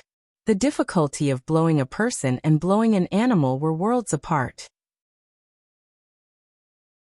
If he had not been immersed in this for decades, it would be impossible for him to be so proficient. Even if this young man had started practicing since he was in his mother's womb, it would still be impossible. This. He looked at the young man's rapidly changing hand gestures, and his body suddenly trembled. He suddenly looked at the girl on his back and cried out involuntarily. This is incredible, incredible. Although it was just a sugar figurine, from the sugar figurine's figure, hairstyle, and slightly blurred eyebrows, it could be seen at a glance that the person he was blowing was the girl on his back. In addition to being shocked, the old man suddenly became vigilant. If the young people nowadays were all so powerful, his rice bowl would be ruined, sir. Shanning hugged Li Yi's neck tightly, her face full of a blissful smile. Cough, be gentle, I can't breathe. Li Yi stuck the sugar figurine on a bamboo stick and handed it to her, saying, "This is for you." Baisu looked at the happy and satisfied girl, and then looked at Li Yi. She finally understood why there were so many mistresses in the imperial residence. She did not know how many women he had tricked with this method. For a young girl like her who had not seen the world, this kind of trick was the most attractive. Even the chief that she admired the most was tricked by him using some unknown method. And Senior Rui was a grandmaster, and he could even trick a grandmaster. She must be more careful in the future. Beast. She looked at the beautiful girl on his back, and the lifelike sugar figurine in her hands. She secretly spat in her heart. If you have the ability, blow one for her too. Chapter 1074. After blowing a candy figure for Shanning, Li Yi noticed that Baisu was looking at him strangely. It was as if she was looking at a beast. He thought to himself, even if her breasts become bigger in the future, she will still be as narrow-minded as before. It's just that I gave it to Shanning and not her. So he blew another candy figure for her. It was a big-breasted woman with the same beautiful meaning and blessing. When the old man who sold the candy figure found out that Li Yi was not in the same trade as the one who blew the candy figure, he was obviously in high spirits. He insisted that he did not take his money. It was only a few copper coins, so Li Yi did not insist. Shanning held the candy figure in her hand. She could not bear to eat it until they returned home. Baisu could not bear to eat it either. She looked at the candy figure in her hand enviously. Li Yi placed Shanning on the bed in the room and asked, "What do you want to eat today? I will make it for you."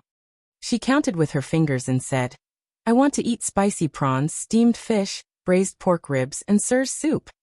Tomorrow, she and Li Xian would set off for the capital. Before that, Li Yi would fulfill all her requests. When Li Yi walked out of the room, Shanning sat on the bed for a while before jumping off. She put on her shoes and looked around the room. After a while, she found a brocade box and carefully placed the candy figure in it. Baisu stood outside the door and looked at the candy figure in her hand for a long time. A trace of jealousy appeared on her face. She bit off the candy figure's breast. "I will be back," said Li Xian solemnly as he stood at the entrance of the prince's mansion. The fringe was a good place, especially the secret base that Li Yi had built there. In the past, the place he wanted to stay the most was the Academy of Sciences. But now, the Academy of Sciences was second to him. He looked at Li Yi and asked, "Where is Shanning?"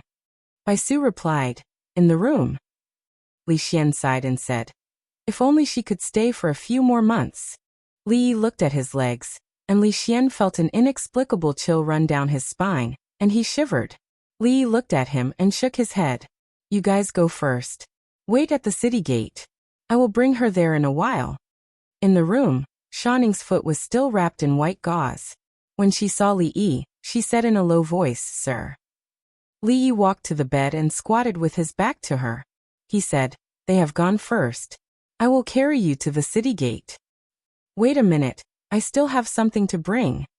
Knowing that Mr. would carry her to the city gate, Xu Ning seemed a little happy. She hurriedly jumped off the bed, ran to the cabinet barefooted, and took out a small box. Wait a moment, I still have something to bring. Knowing that her teacher would carry her to the city gate, Xu Ning was clearly happy. She quickly jumped off the bed and ran barefoot to the side of the cupboard. She took out a small box. Li Yi pretended not to see it, and she pretended not to see it. Li Yi pretended not to see it. Holding the box, she ran over, put on her shoes, and lay on his back. The sloppy old man glanced at her. Little girl, you don't have eyes. Baisu lowered her head and didn't say anything. She and Jiang of Silla could still bicker and glare at each other, but she didn't dare to get angry at the old man in front of her. Because Jiang of Silla couldn't beat her, and even 10 of her couldn't beat this old man. Xu Ning's personality was lively. In the past, she would always be like a little bird chirping around him. Now that she had grown up, she always spoke softly, but she still had endless things to say. She couldn't wait to tell her all the interesting things that happened in the capital after Li Yi left the capital. For example, Li Han, who all the civil and military officials wanted to have a good relationship with, was always despised by a little girl, Duan Wu.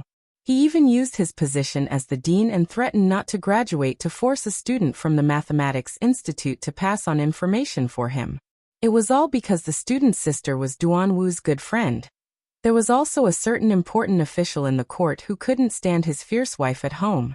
He went to the women's union to report that his fierce wife often used violence against him. She and Li Yi had been talking about such interesting things for a few months, but there was no end to it. No matter how long the road was, there would always be an end. Li Yi didn't know how many streets and alleys he had gone through, but at some point he arrived at the city gate. Teacher, Xu Ning suddenly said. Yes. Li Yi habitually tilted his head slightly, so that he could hear more clearly. The young girl's soft lips pressed against the side of his face. Xu Ning jumped down from his back and waved at him. Her pretty face was full of smiles. Goodbye, teacher. She ran into the city gate and looked back every 3 steps. Li Yi personally sent the caravan of nearly 100 people out of the city. The girl who had been waving at him for a long time on the carriage at the very front had already disappeared. He stood in place and watched for a long time until he could not even see the last shadow of the figure. Yong Ning stood beside him and held his hand. She asked, Brother, when will royal sister come to see us again? Li Yi thought for a while and said, Maybe next year. Yong Ning smiled and said, Next year I'll be 10 years old next year. Royal sister said that when I turn 10, she'll give me a big present. Li Yi held her hand and walked into the city gate. When they walked into the city, Li Yi looked at the hot sun above his head and said, Cindy, go back and pack your things. Tomorrow we'll be moving to the mountains. Okay. The young girl seemed very happy. Her voice was clear. Fong said that next time he'll bring me and Dwayner to the mountains to hunt rabbits. Wu Kingdom, imperial capital, inside the palace walls. The hot sun roasted the ground, and waves of heat hit. A eunuch ran through the palace gate. When he ran to a certain hall, he was already drenched in sweat. He didn't have time to wipe the sweat off his face or tidy up his clothes. He walked to the door of the hall and pushed it open. He stood respectfully in the hall and said, Your Majesty, urgent report from Sangzhou. In the hall, other than the young man sitting at the top, there were a few other people.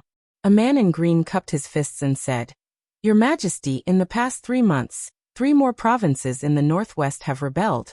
However, they aren't very strong. General Cheng has already led the army to suppress them. We should be able to receive good news soon. The young man nodded and looked at the eunuch. He asked, What's the matter? The eunuch knelt on the ground and said, Your Majesty, urgent report from Sangzhou said that His Highness King Jing was assassinated a month ago. He has died.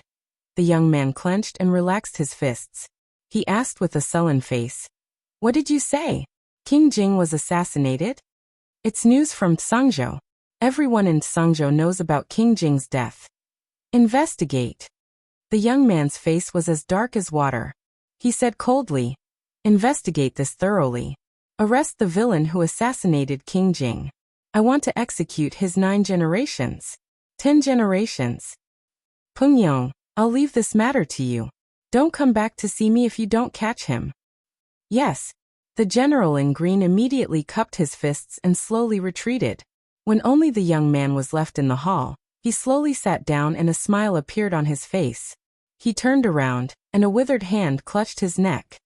Granduncle. He was lifted up by the neck. His face was red, and he said with difficulty, "You." Opposite him, an old man looked at him with bloodshot eyes. He gritted his teeth and said, "Be ****. Do you still have any humanity?" His hand tightened slightly, and the young man's face became even redder. After an unknown amount of time, he released his hand and suddenly flung it. The young man fell to the ground, clutching his neck and gasping for breath. The old man looked at him, and did not hide the murderous intent in his eyes. He said gloomily, "If you hadn't massacred all the members of the Yang imperial family, and only the 2 of us are left, I would have sent you to see your father today." The young man clutched his neck and suddenly laughed. He said, "So what if I massacred them? Isn't there still granduncle? If you kill me, you can become the emperor yourself. You're just afraid that you're too old to have a son and leave the Yang imperial family without a successor." The old man kicked him, and the young man's body moved several feet horizontally in the hall. A trace of blood flowed from the corner of his mouth, but his face was full of a crazy smile. "Lunatic, you lunatic." The old man looked at him and said angrily, "Do you really think I don't dare to kill you?" "Of course you don't dare." The young man supported himself against a pillar and slowly stood up. He asked mockingly, "Other than you and me, there are no males in the Yang imperial family. If you kill me, who will become the emperor? My poor sister?"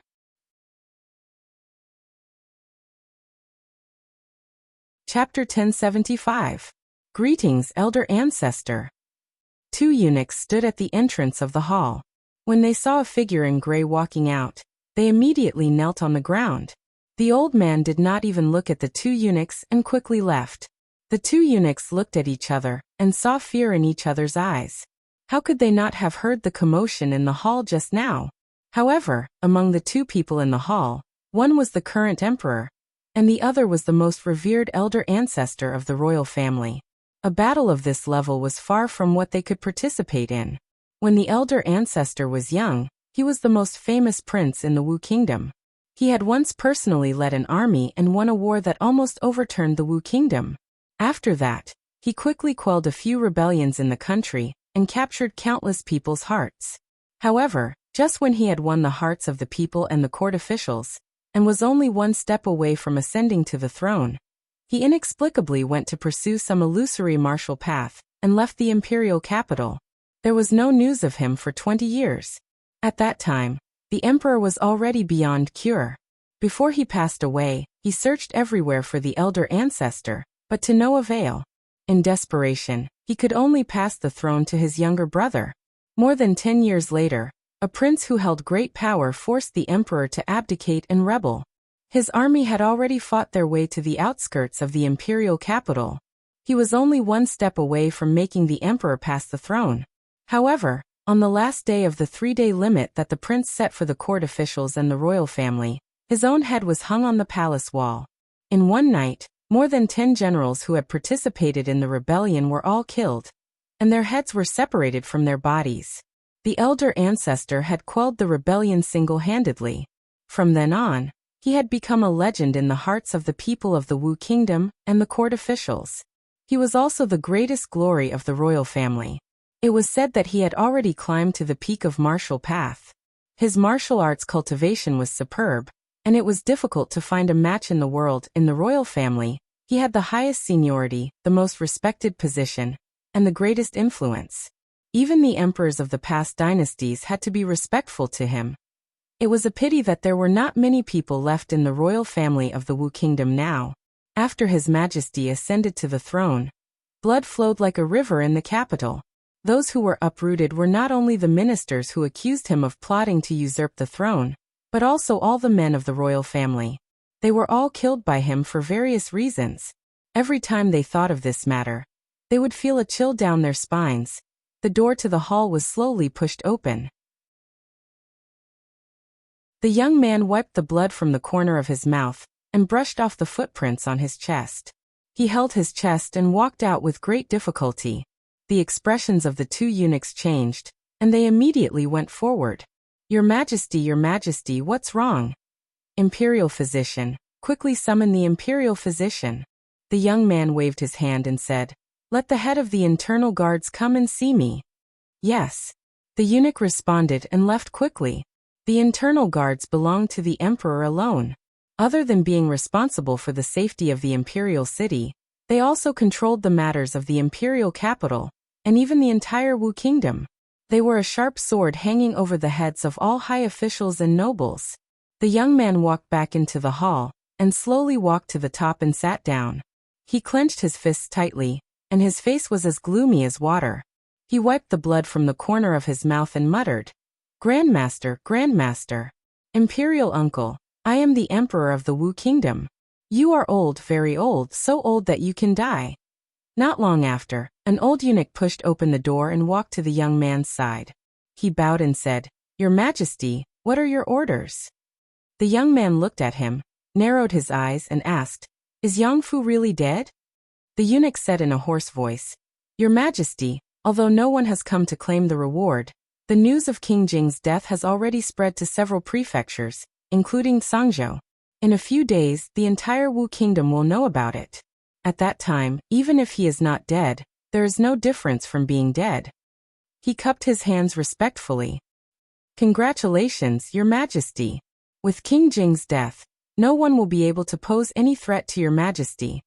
The young man pondered for a moment and said slowly, If he is alive, I want to see him. If he is dead, I want to see his corpse. Think of a way to contact those spies. Yes, Your Majesty, the eunuch answered. The young man looked at the eunuch and asked, You are only one step away from becoming a grandmaster, so you must know a lot about martial arts. Grandmasters can never be defeated, right? The eunuch shook his head and said, Grandmasters are not immortals. No matter how good their martial arts are, they are only one person. They can't fight against thousands of troops and horses. If thousands of troops and horses can be used, do I need to ask you? The eunuch shivered and immediately said, Apart from that, only a grandmaster can defeat a grandmaster. Hidden weapons and poisons are just insignificant tricks to them. The young man clenched his fists and said in a deep voice, Help me recruit a grandmaster at all costs. The eunuch was stunned and said, Your Majesty, most grandmasters are indifferent. They come and go without a trace. The young man looked at him and asked, You mean you can't do this? The old eunuch trembled. He cupped his fists and said, Please rest assured, Your Majesty. The young man returned to his seat and looked at the empty hall. He murmured, The Wu kingdom only needs an emperor. It doesn't need an ancestor. The fringe had long been built into a stable base by Li Yi. After clearing out the bandits, the first thing he needed to do was to roll up his sleeves and work hard to focus on the construction. Up until now, the several mountains around the stockade village had all been renovated. There was a slide down the mountain, and the road up the mountain was also made of cement. After the dozens of mountains in the vicinity were surrounded, a city was formed. It was called the city of Rui. At first, Li Yi wanted to name the city after himself. Unfortunately, his name was not as nice as Rui's. The title of Wulin Chancellor and King of Bandits was Rui, not him. He had no choice but to give up. The headquarters of the Lu League had long been moved to the city of Ruri. They occupied a mountain alone. After mixing up the bandits they had subdued, there were more than 20,000 of them. These people were in charge of the defense of the entire fringe. They were in charge of the defense of the entire land of chaos. With the cooperation of a few thousand people, in the land of chaos, which was easy to defend but hard to attack, with the advantage of the terrain and sharp weapons, even the army of the Wu kingdom would not be able to break in. Of course, these were the forces of the city of Rui. Li Yi did not intend to use these people to help Yang Liuqing attack the city. They would not be of much use outside. Every summer, when the weather was the hottest, it was a good choice to come to Rui to escape the heat. Rui had nothing to do, so she taught a few disciples. Drunk ink had been idle for a long time, so she could not help but start designing clothes. Of course, this included brassiere. This time, Li had a reason to openly admire and help her come up with strategies. Ruoqing was actually the busiest. Although she had put aside the matters of the brothel, she had an even more important mission. In the near future, there were countless people in the Wu Kingdom who were in dire straits waiting to bathe in the radiance of the Empress. In the far future, there were hundreds of thousands of lost believers in the Qi Kingdom who were waiting for her to guide them. One advised people to be kind and charitable, while the other advised people to be evil and rebel. It was clear which concubine was real and which one was fake. Yang Liuqing stayed here for the time being because Li Yi's Empress plan had not been completed. He had to stay here to accompany his wife and child. He could only write down the things she wanted to do in detail on a piece of paper. Of course, he could not be bookish. He would not limit their actions and actions to such a small book. From the Zhangzhou of the Wu Kingdom to here, there was an extremely smooth road. The speed of information transmission was extremely fast. It could be reached in a day, and new strategies could be formulated at any time. Li wrote a part of the plan and walked out to take a breath of fresh air. He saw Su leaning against a big tree, with a chicken drumstick in one hand and wine in the other. He took a bite of the chicken and drank a mouthful of wine. He still looked so sloppy, but there was a faint sense of elegance. He had the temperament of a qigong. This was the demeanor of a different grandmaster. Especially when paired with the melancholy and hesitation that appeared in his eyes. Li could almost be sure that this was an old man with a story. The imperial palace of the Wu Kingdom. The emperor of the Wu Kingdom looked at an old woman in the hall and slowly said, "As long as you help me with this matter, I will agree to any of your requests." The old woman had a head of white hair, but there were not many wrinkles on her face. Her body was not stooped at all. She looked at the young man in front of her, her expression as calm as an ancient well. "You are the emperor?" The young man was startled, then smiled and said, "Besides the emperor, who else dares to call himself emperor?" "I can agree to your request." The old woman looked at him and said, "But before that, you must help me find someone." "Who?" The old woman narrowed her eyes. The wrinkles at the corners of her eyes deepened. She slowly opened her mouth and her voice was cold, making people feel as if they had fallen into an ice cave. Su Tian.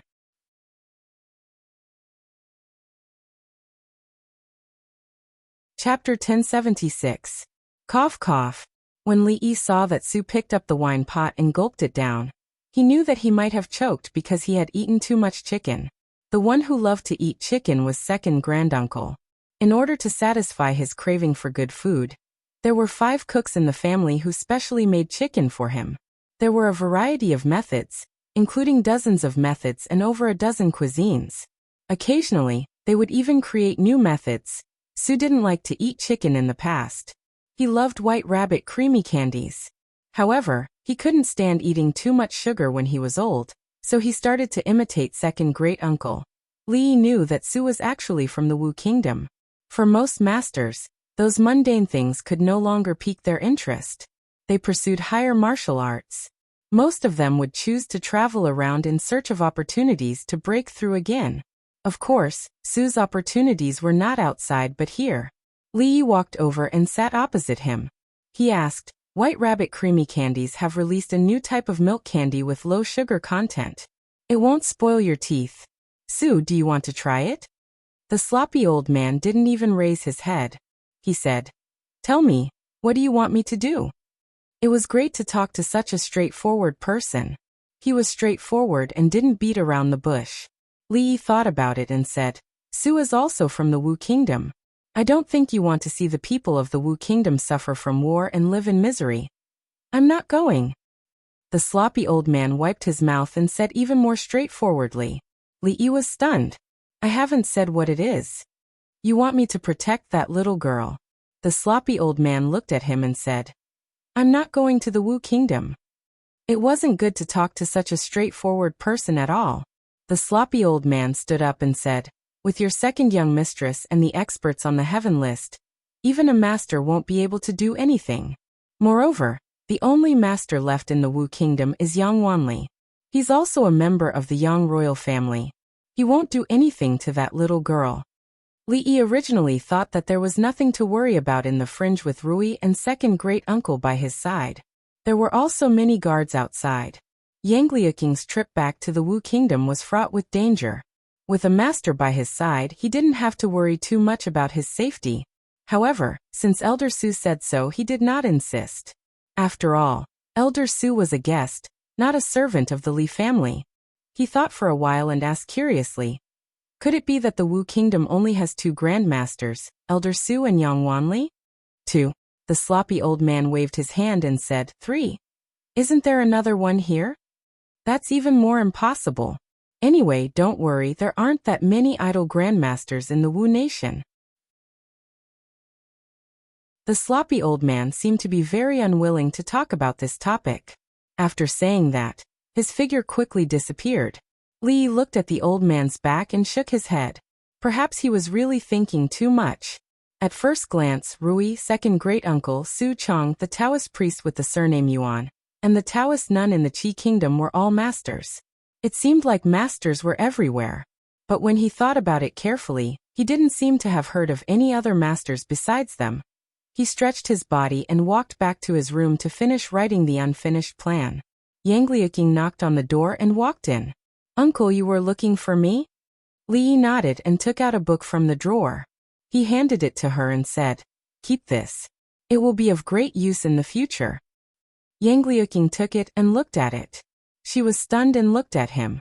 Uncle, this, Li pointed at the book Rebellion, What You Need to Know, and said, this book is a general program and also a basic introduction. You can read it after you go down and see if you can understand it. If there is anything you don't understand, you can ask me. As for the next step of the plan, you can modify it according to the actual situation. Sorry, I took the wrong book. He saw the cover of the book and was stunned. He immediately took back the book Queen Training Plan from Yang Liuking and put it back into the drawer. He handed the book Rebellion, What You Need to Know to her and said, this is the book. Read it carefully these few days. I still have something to do, so I'll leave first. When he reached the door, he paused and said, from now on, you have to be extremely careful with every step you take. It's time to get rid of those spies among your people. Other than the 2 guards by Yang Fu's side, Li believed that there were still many spies planted by the martial emperor's side. The existence of these people would always be a threat, and as for how to identify and deal with them, he believed that they had their own methods. Both Wei Liang and Chen Qing came from the military, and each of them had a group of absolutely loyal personal guards who had gone through fire and water with them. It was impossible for them to be disloyal. First, these people were eliminated. There were still a few dozen of them left in the fringe. They were all left in a mountain. They did not have to worry about food and clothing here, but it was impossible for them to send any news out. Whether there were spies among them or not, it wouldn't matter anymore after a few years. After this round of cleansing, they had less than 500 soldiers. Including the first batch of people arranged by Lu Meng, they only had a little more than 600. However, their combat strength couldn't be simply measured by the number of people they had. Not to mention that some of them were experts who could fight against 10 or even dozens of experts. Even with divine punishment's excellent equipment, it was enough to easily deal with the elite troops of the Wu Kingdom. Of course, they had only a few people they could use to begin with. If they wanted to turn the situation around with such a small number of people, only fools would go head-on against the army of the Wu Kingdom. Yang Liuking and the others probably still needed some time to prepare.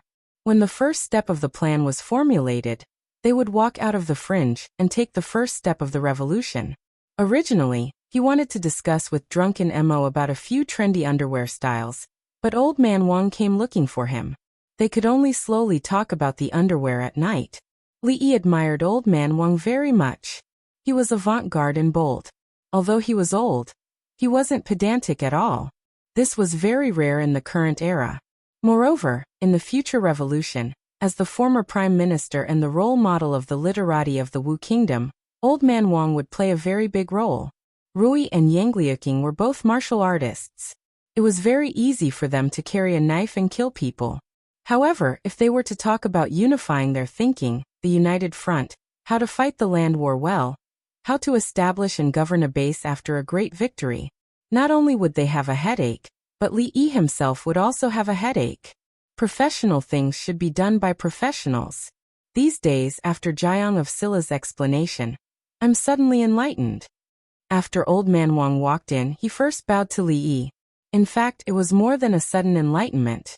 After talking with Li Yi for the past few days, he finally understood that there was so much to learn about rebelling. Many aspects of it were similar to governing a country through different means. He had long heard that Jiang of Silla was the best in the world, and was also a famous minister in the Jing kingdom in the past. He always thought that the rumors were exaggerated. Today, after experiencing it personally, he understood that those rumors were actually not true. You're welcome. Li Yi waved his hand and said, Prime Minister Wang, is there a problem today? Old Man Wang nodded and said, Jiang of Silla should also know that the traitor who usurped the throne was insane.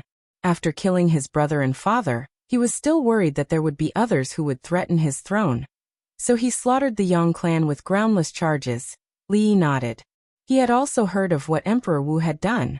This was not only insane, it was practically antisocial and anti-human. No one would do such a thing. In this way, other than that traitor, there are no more males in the Yang clan. After Her Royal Highness ascends the throne, that traitor will definitely not be able to escape death. A trace of worry appeared on Old Man Wang's face, and he said, But after Her Royal Highness, who should this vast world be handed over to?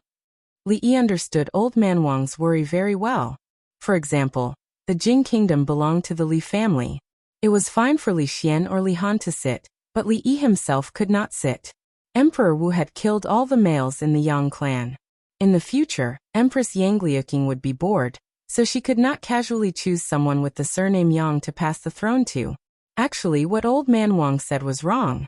Didn't the Yang clan still have Yang Fu? Forget it. Old Man Wang already thought he was dead. He respected the dead, so he would not mention it.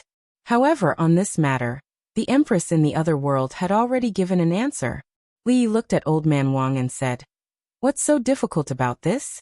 When your princess has children in the future, just pass it to her son. What flows in his body is still half Yang clan's blood, no.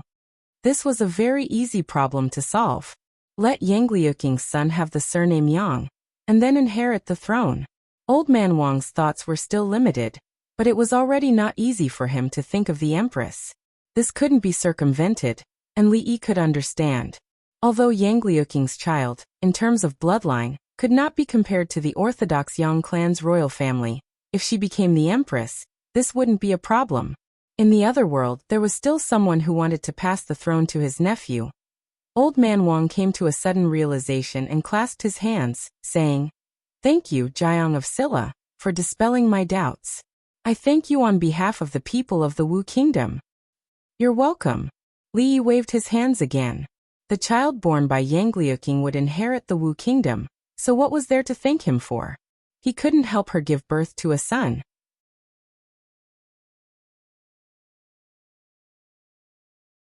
Chapter 1077. Although Li Yi was her martial uncle, as a martial uncle he could help Yang Liuqing rebel, but he couldn't help her give birth to a son. He only cared about how Yang Liuqing would ascend the throne, avenge her father and brother, and realize his long-cherished wish. As for who she would pass the throne to after she became the Empress, it was not something he, as a martial uncle, needed to worry about. Old Man Wang came with doubts and confusion. After Li Yi's guidance, he left with a happy face. After a while, Wei Liang and Chen Qing came again. For this martial nephew, Li Yi really worried a lot. Not only did he have to help her make a plan, but he also had to help her subordinates improve their ideological level. Wei Liang and Chen Qing were both former border generals, but guarding the border was different from rebelling. Li Yi needed to teach them how to start the first war, how to improve the military system, including how to expand the organization, how to do a good job in the United Front, and how to create a wave. Li Yi had always advocated that special people be used for special purposes, and the ideological work was handed over to Old Man Wang. He was very reassured. How to make nursery rhymes, how to stuff silk into a fish's stomach, how to write persuasion forms. He was definitely a professional. and Wei Liang and Chen Qing. Their responsibilities were actually more important. How to develop their camp from 500 people to 50,000 people. How to fight every battle. How to defend every city. How to help the Empress clear all the obstacles along the way. Such a heavy burden would be on their shoulders. Unknowingly, they had talked for more than 2 hours. Li Yi waved his hand tiredly and said, "Let's stop here for today." When the two left, they bowed deeply to him. These days, what they learned from Jiang of Silla was enough to use for a lifetime. Li Yi leaned against the back of the chair, closed his eyes, and rested for a while. Although he was a little tired, it was worth it. Not to mention that he did all this to help his martial nephew, but also to satisfy some kind of complex in his heart. Moreover, Rui had become much gentler to him these days. It was all worth it. He leaned against the chair. After an unknown amount of time, a pair of hands appeared on his shoulders and began to gently press down. It was not Rui, Xiao Huan or Ruoqing or any of them. Only Rui would use such a jerky technique. He was in a dilemma. On one hand, he hoped that Rui would continue to be gentle, but on the other hand, he hoped that she would return to her original self. She was becoming less and less like herself. If she deliberately suppressed it, would she be unhappy? Of course, it was only out of concern for Rui, and not because he had some weird fetish or awakened some attribute that he shouldn't have awakened. At some point, Rui's hand on his shoulder paused and said, "Thank you." "Thank me for what?" Li Yi opened his eyes and asked in confusion. "Thank you for being willing to help her." "I'm helping her. Why are you thanking me?" Mississippi Lu did not answer. Li Yi thought about it and waved his hand. He said, "Actually, it's not as complicated as you think. Think about it. If your disciple becomes the Empress, you will be the Empress's teacher, and I will be the Empress's martial uncle. My seniority will be higher than the Empress's, and it will be so prestigious." Mississippi Lu paused and asked, "You're doing this for this? What else could it be?" Li Yi shook his head and said, "Besides, if she becomes the Empress, you will be the Empress's teacher. At that time, even if Mingzhu really becomes the Empress, won't you still be better than her?" Mississippi Lu frowned and said, "Even without this matter, I will still be better than her." There was no need for a family to be so calculative. Li Yi naturally would not mention that she had lost to Mingzhu in a duel. He shook his head and said, "Aren't I just adding flowers to brocade?" Mississippi Lu seemed to have thought of something and asked, "Since you helped Yang Liuqing to ascend the throne because you want to be the Empress's martial uncle, then what did you want to do when you made Mingzhu the Empress?" Li Yi closed his eyes and said, "I've been talking to them for too long. I'm a little sleepy. I'm going to sleep for a while." He was actually really sleepy, but the hands on his shoulders were getting stronger and stronger, making it hard for him to fall asleep. Song Province. Song Province was located at the northwest border of the Wu Kingdom. Although it was not considered a barren land, it was too far away from the imperial capital and bordered the fringe. From time to time, bandits would come out of the mountains to wreak havoc. For hundreds of years, the people of Song Province had been plagued by bandits. In the past 2 years, the bandits in the fringe had been eliminated, but the lives of the people had become even more difficult. Ever since the Wu Kingdom fell into chaos a few years ago, the imperial court had lost control of Song Province. In the past few years, Song Province had changed hands several times. First, a tyrant took advantage of the chaos in the country and attacked the provincial capital. He killed the provincial governor and his assistant officials and proclaimed himself king. Of course, they were annihilated by the imperial court a few months later. After that, Song Province was attacked by several other tyrant forces. The imperial court retreated and retreated. 2 years ago, Princess Duanrong used her iron fist to wipe out the rebellious forces in Song Province. She promulgated several policies to benefit the people, allowing the people of Song Province to have a short period of time to recuperate.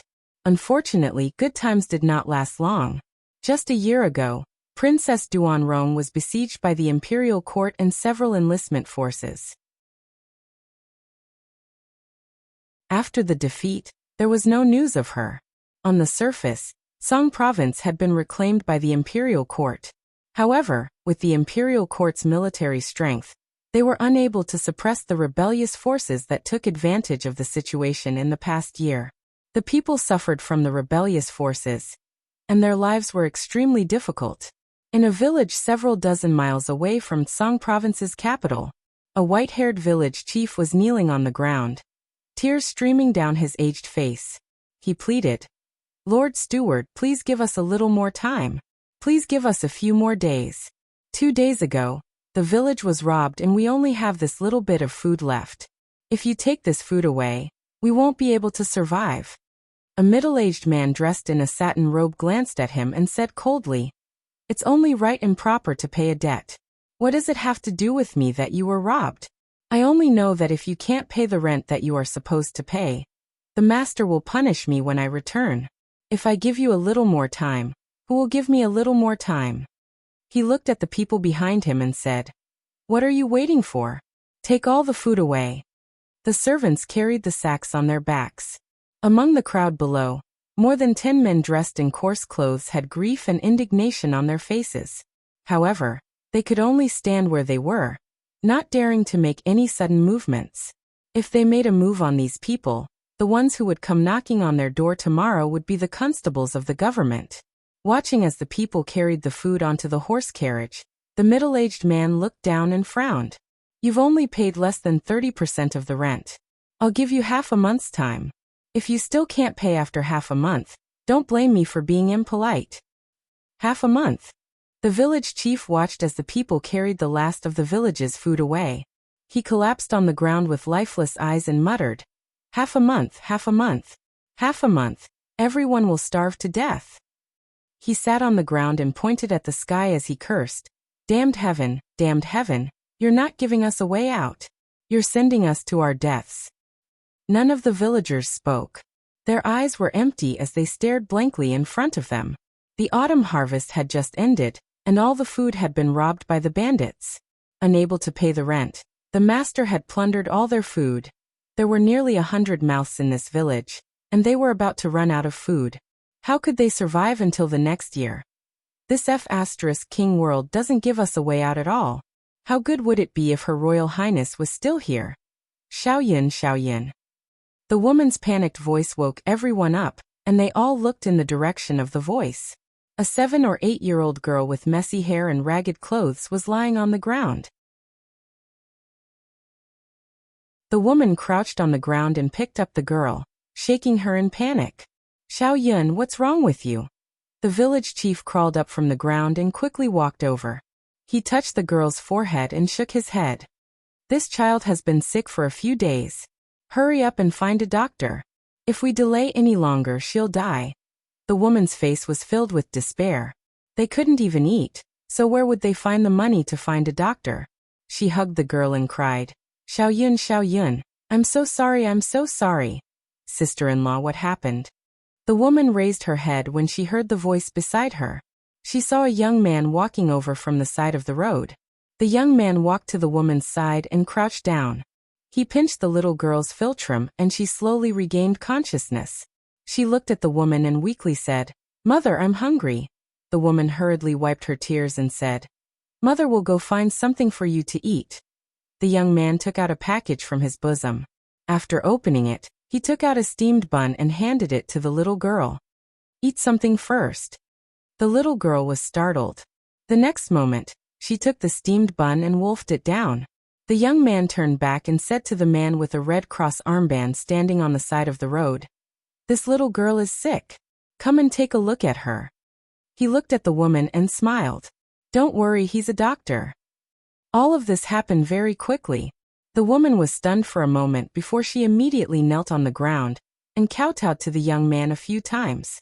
She loudly said, "Thank you for your great kindness. Thank you for your great kindness." The young man shook his head and smiled. "There's no need to thank me. If you want to thank someone, thank the Heavenly Empress."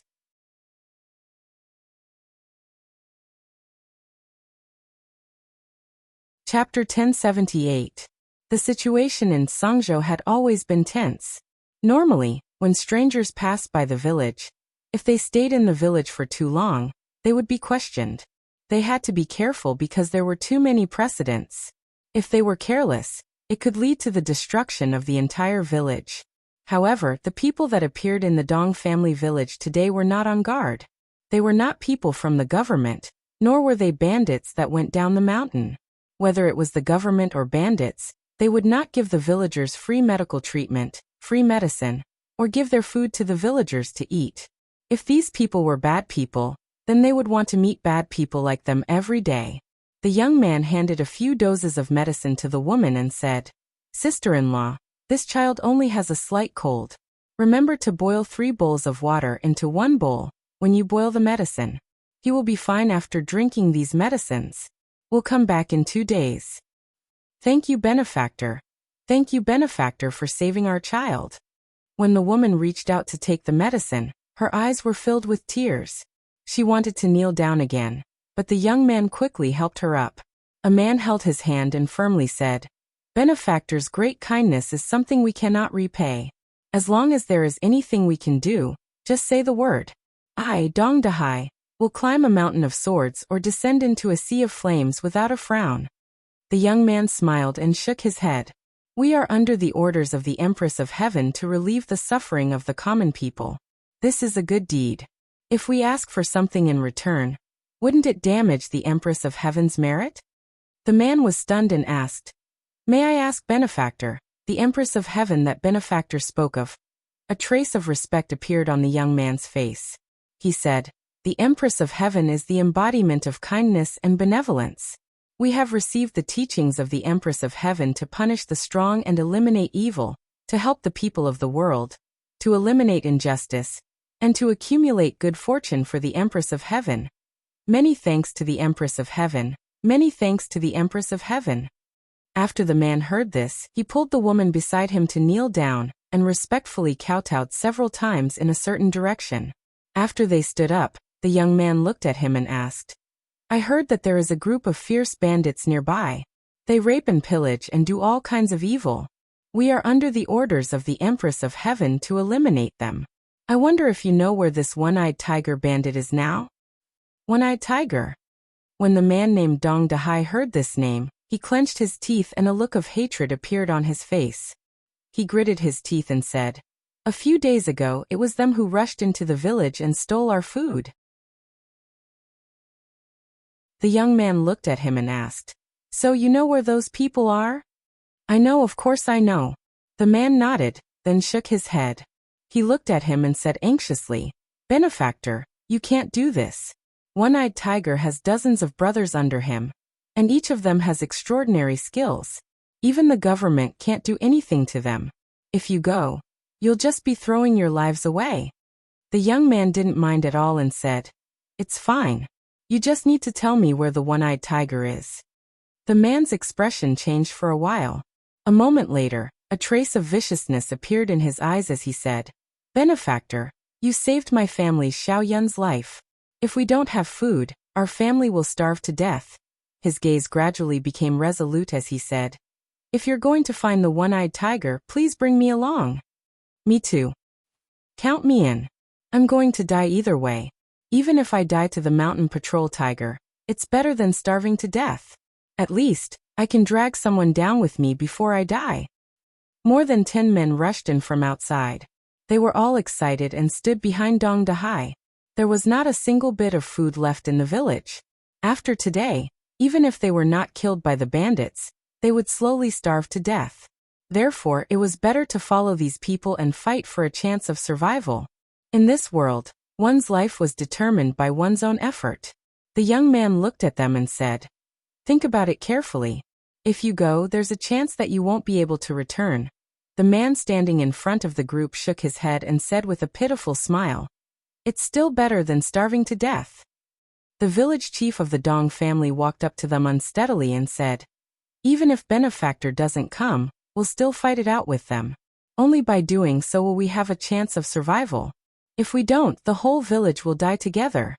The young man pondered for a moment and did not refuse. He nodded and said, "Then let's go together." Over 10 strong young men of the Dong family took out hoes and shovels from their houses and carried them on their shoulders. Then, they followed the young man out of the Dong family village and headed in a certain direction aggressively, who was not afraid of death. In the past, they would not even have the thought of resisting those bandits. However, it was different now. If they did not resist, they would starve to death. They had been forced into a dead end. They only had two choices: resist or die. If they did not want to die, they could only resist. Fortunately, they had helpers. These benefactors did not seem to be ordinary people. There were over 10 of them. Together with them, the number of people they had was not far behind the one-eyed tiger. Dong family village. For the survival of the entire village, all the strong young men of the village had been mobilized to fight the most powerful bandits in the vicinity. They swore that they would take back their food. The old, the weak, the women, and the children had all stayed in the village. They stood at the entrance of the village and looked in a certain direction silently. A young child curled up in his mother's arms. He raised his head and asked, "Mom, where did Dad and the others go?" The woman lowered her head and said softly, "Dad and the others went to find food for us. Once they find food, we won't have to starve anymore." Rui City. Li looked down. Yang Luqing, Geezer Wang, Wei Liang, Chen Qing, and several deputies were all there. Even Mississippi Lu found a seat and sat at the back. He nodded, turned around, knocked on the blackboard and said, "Now let's start the class. Today, we'll talk about the timing of a rebellion." He cleared his throat and continued, "The timing of a rebellion is very important. Think about it. Has anyone in the Jing Kingdom rebelled now? No one dares to rebel in the Jing Kingdom. Why? Is it because the Jing Kingdom is strong, and the people live and work in peace and contentment? Is it because they have nothing better to do?" Wei Liang nodded thoughtfully. Li pointed at him and said, "General Wei, answer me. Why hasn't anyone in the Qi Kingdom rebelled?" "Someone in the Qi Kingdom rebelled." Wei Liang thought for a while and said, "A few years ago, the first prince of the Qi Kingdom was bewitched by someone. He wanted to implement the Silver of Judgment law in the Qi Kingdom. The country was in turmoil. The officials of several states rebelled. It involved many people. Later, it was forcefully suppressed." "Sit down." Li Yi glared at him and said, "The example of the Qi Kingdom's failed rebellion tells us that even a rebellion must be based on principles. When a country is still very strong, blindly rebelling will definitely pay a heavy price. The so-called timing of a rebellion is also the current situation. Several conditions must be met. The world is in chaos, the people have no way to make a living, the imperial court is not trustworthy, the rebels rise together. Obviously, this is the current situation of the Wu Kingdom." Later, Li found that it was not easy to change their minds with just words on paper. Old Man Wang was an elite among scholars after all. But it was a bit difficult for generals like Wei Liang and Chen Qing to understand. However, they should understand these things the most. Therefore, he could only return to his old business and set up a small jiang of Silla class. He taught them for an hour every day. Judging from the effect of the lectures these days, the effect was not bad. He looked at the people below who had a look of realization on their faces and spoke again. Before a rebellion, you need to understand the main contradiction of a region. Is it the people and the government, the people and the gentry, or the people and the bandits? Only after you understand the main contradiction can you know what to do next. Only then can you gradually strengthen your troops. Sangzhou Dong Village. A group of old, weak women and children quietly waited at the entrance of the village until the sun was about to set. Suddenly, a loud voice shouted, "They're back! They're back!" Everyone's spirits rose. When they looked up, they saw a group of people walking over from afar. They saw their men and sons walking into the village in high spirits. Their faces were full of smiles, and each of them carried a big cloth bag on their shoulders.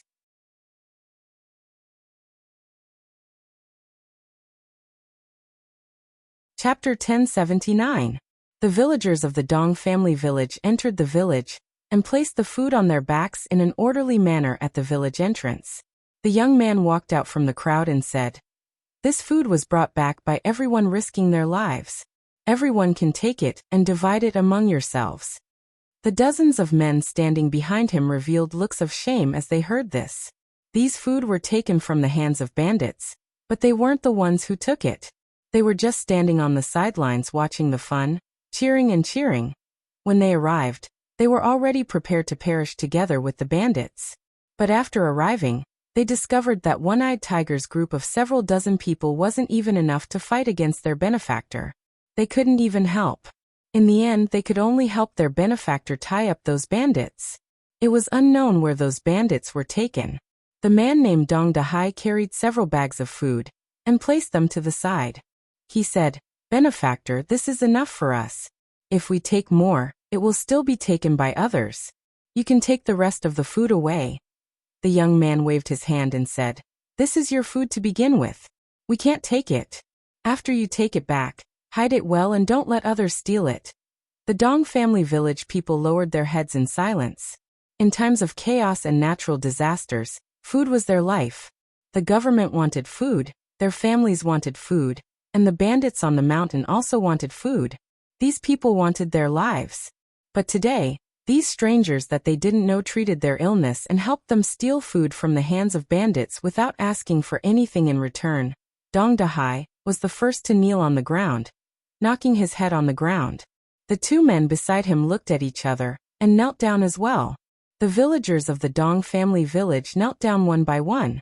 Whether they were men or women, young or old, or even the ignorant children, all of them had their heads pressed down by their mothers. The young man stood in front and said, "You don't need to thank me. If you want to thank someone, thank the Heavenly Empress. Remember to live a good life in the future. Don't do evil and do more good deeds. The Heavenly Empress will protect you. If you disobey, we will take back everything that the Heavenly Empress has bestowed upon you." Dong Dahai respectfully said, "Benefactor, rest assured. We will not harm the Heavenly Empress merit." The villagers of the Dong family village also responded. Even after those people gradually left, the villagers were still kneeling on the ground. They looked at the piles of food around them and felt that it was unreal. Dong Dahai took out a portrait from his bosom. This was something that he had requested from his benefactors. This portrait was of the Heavenly Empress. They were only ordinary people and could not do anything for the Heavenly Empress. They could only worship the Heavenly Empress day and night in order to repay her kindness. From today onwards, not only him, but everyone in the Dong village would have to erect a long life memorial tablet for the goddess. Recently, a legend had been circulating outside Songzhou City. The Wu Kingdom was in chaos, and the people had no way to make a living. The people suffered from the chaos of war and were homeless. The Empress took pity on the people and descended to the mortal world. She sent her believers to help the people in distress and in danger. She helped the people in Song Prefecture to treat their illnesses for free and gave them vegetarian meals. Many people were saved. There were common people that had received their kindness and willingly joined them. They swept away the bandits that roamed Song Prefecture and distributed the food they seized to the poor people. In a short period of time, they received the unanimous support of the local people. The Heavenly Empress had a benevolent and generous heart. She spread the word of good in the world, and also guided the people of Tsong Prefecture to do good deeds and accumulate good karma. She also left behind a prophecy that not long after, a person of the mandate of heaven would appear and save the people of Tsong Prefecture from their misery. In these past years, the common people heard countless people proclaim themselves as people of the mandate of heaven. Without exception, these people were all exterminated by the imperial court.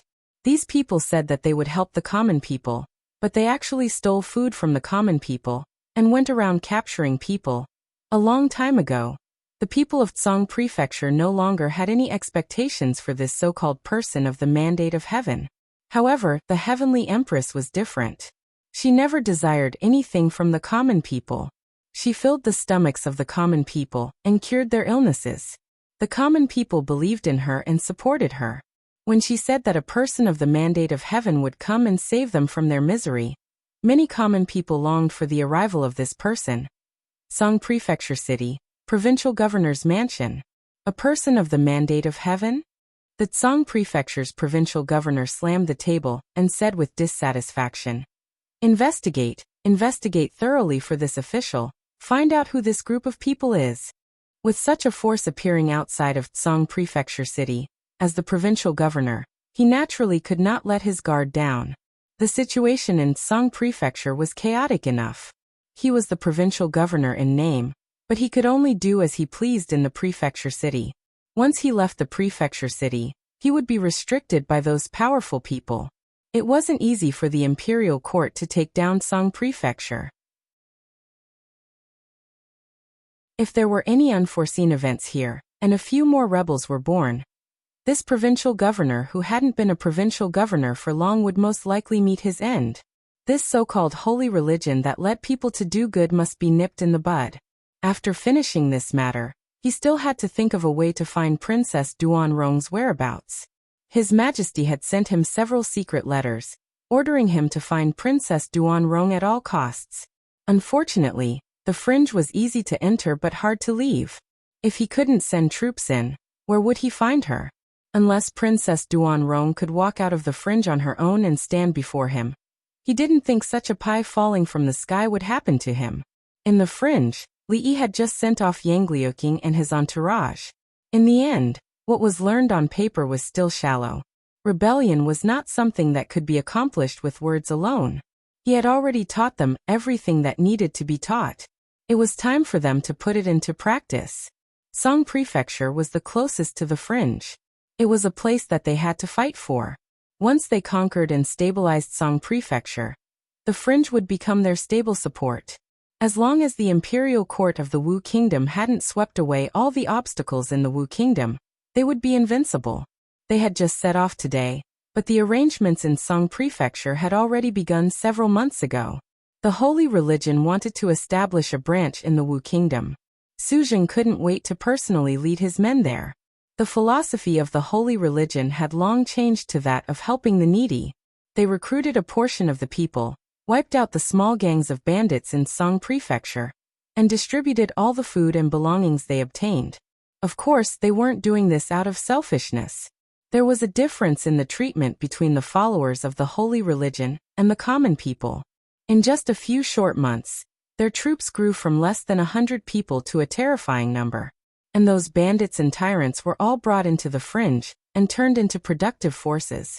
In these 2 months, Li Yi also deeply understood why the countless rebellious bandits in history would first establish their own religion before they rebelled.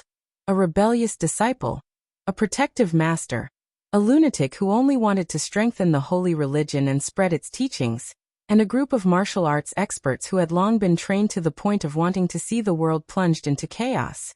With Song Prefecture as the starting point, who knew how much chaos they would stir in the Wu Kingdom in the end? Li Duan ran over from afar and ran to his side.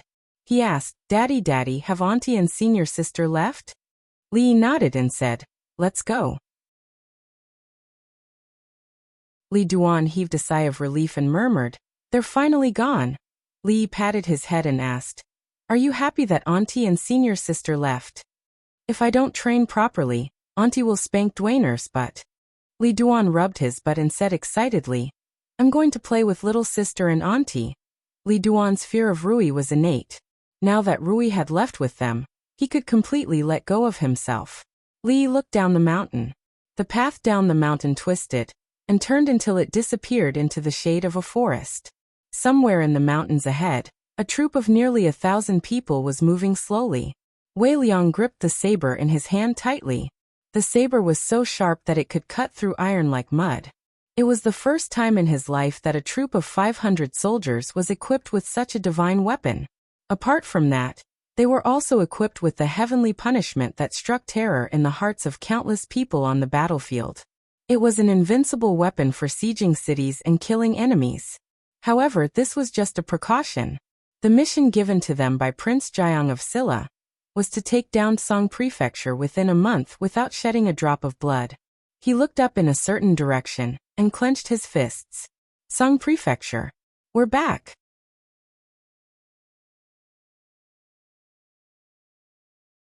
Chapter 1080. We haven't eaten for 3 days. Be kind and give us something to eat. Have pity on us. Outside of Tsangzhou City, in a tea house by the side of the official road, a dozen or so refugees, dressed in rags and covered in dust, were leaning against a low mud wall. They held a broken bowl in their hands and weakly repeated the same words. Songzhou had always been in turmoil. Some of the commoners had lost their homes and were living a difficult life. They could only flee in all directions. Refugees like this were a common sight along the official road. The tea-house's waiter was annoyed by the noise.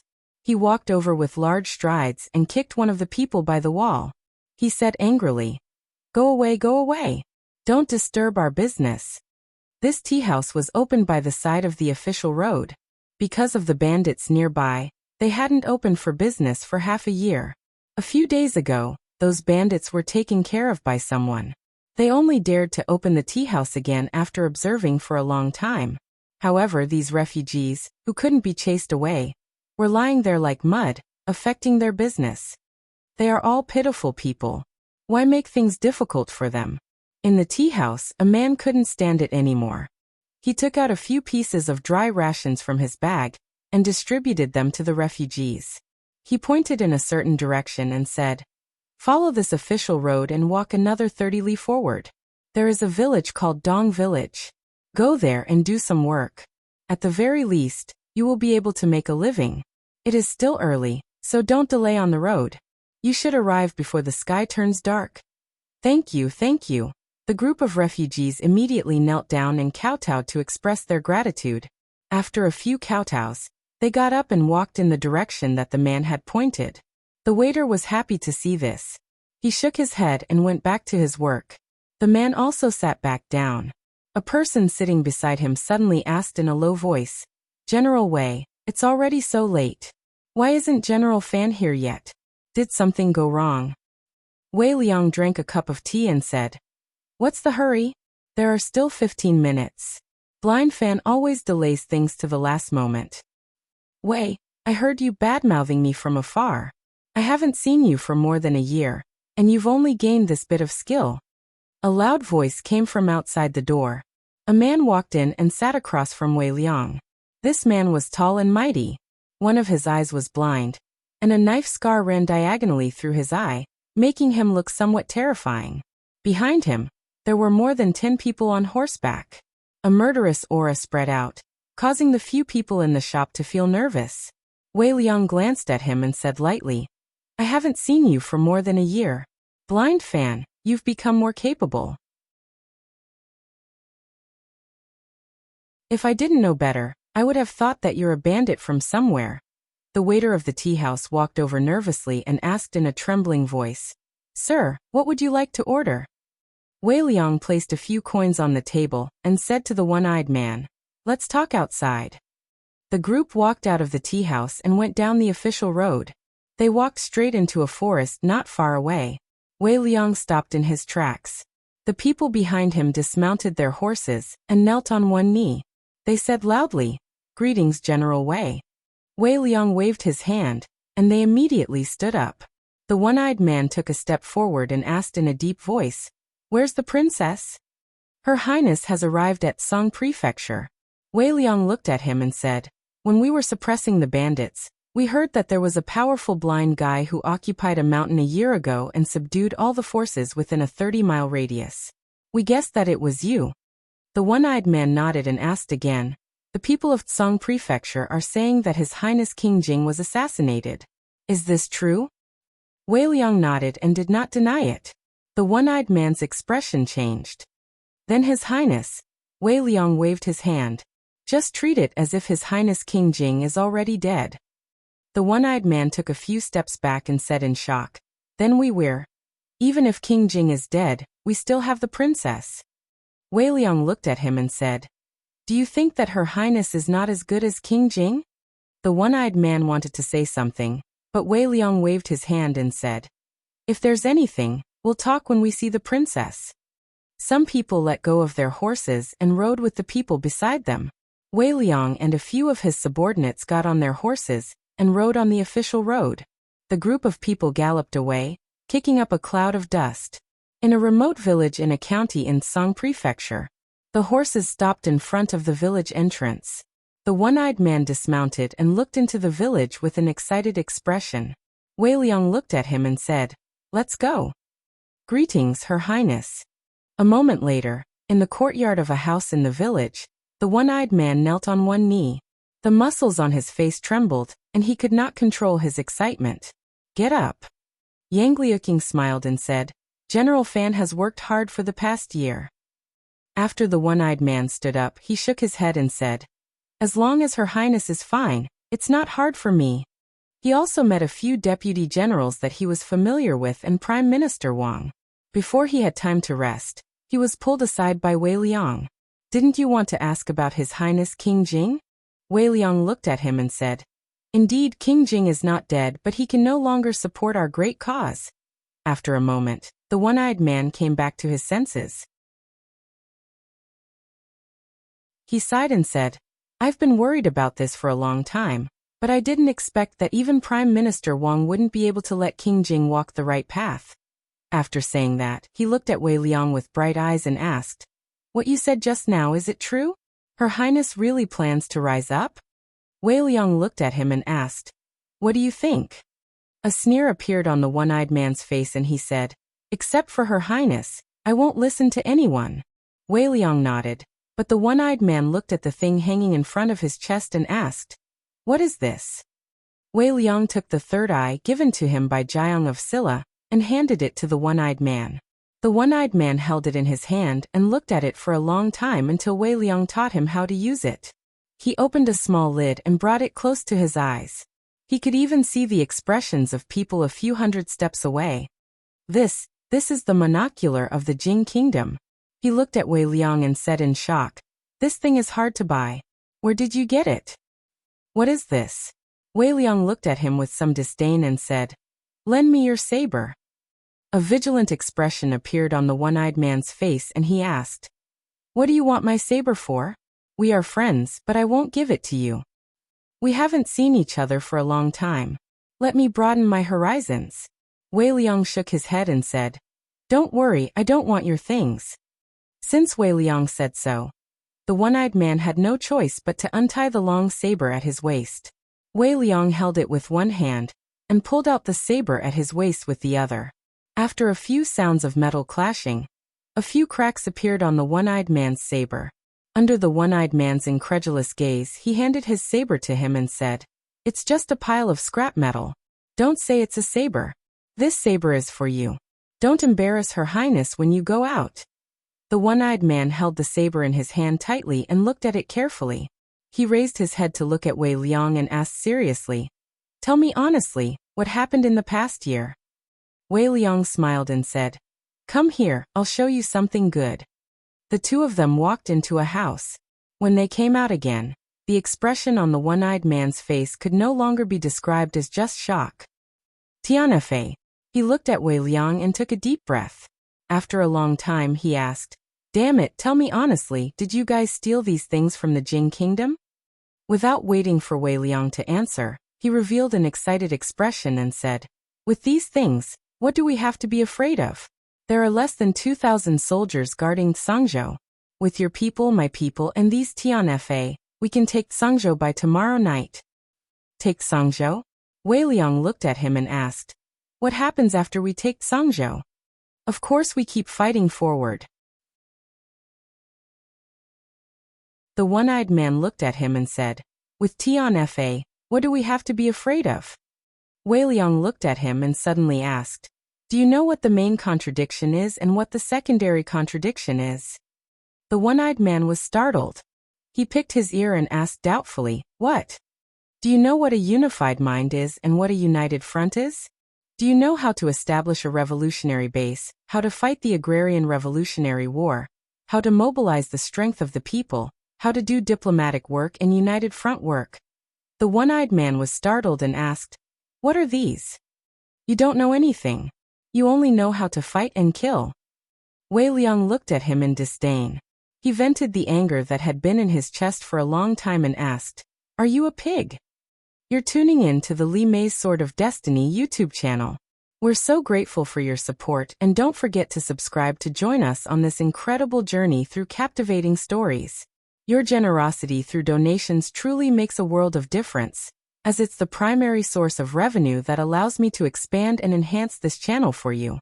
Thank you from the bottom of my heart for being a part of this adventure.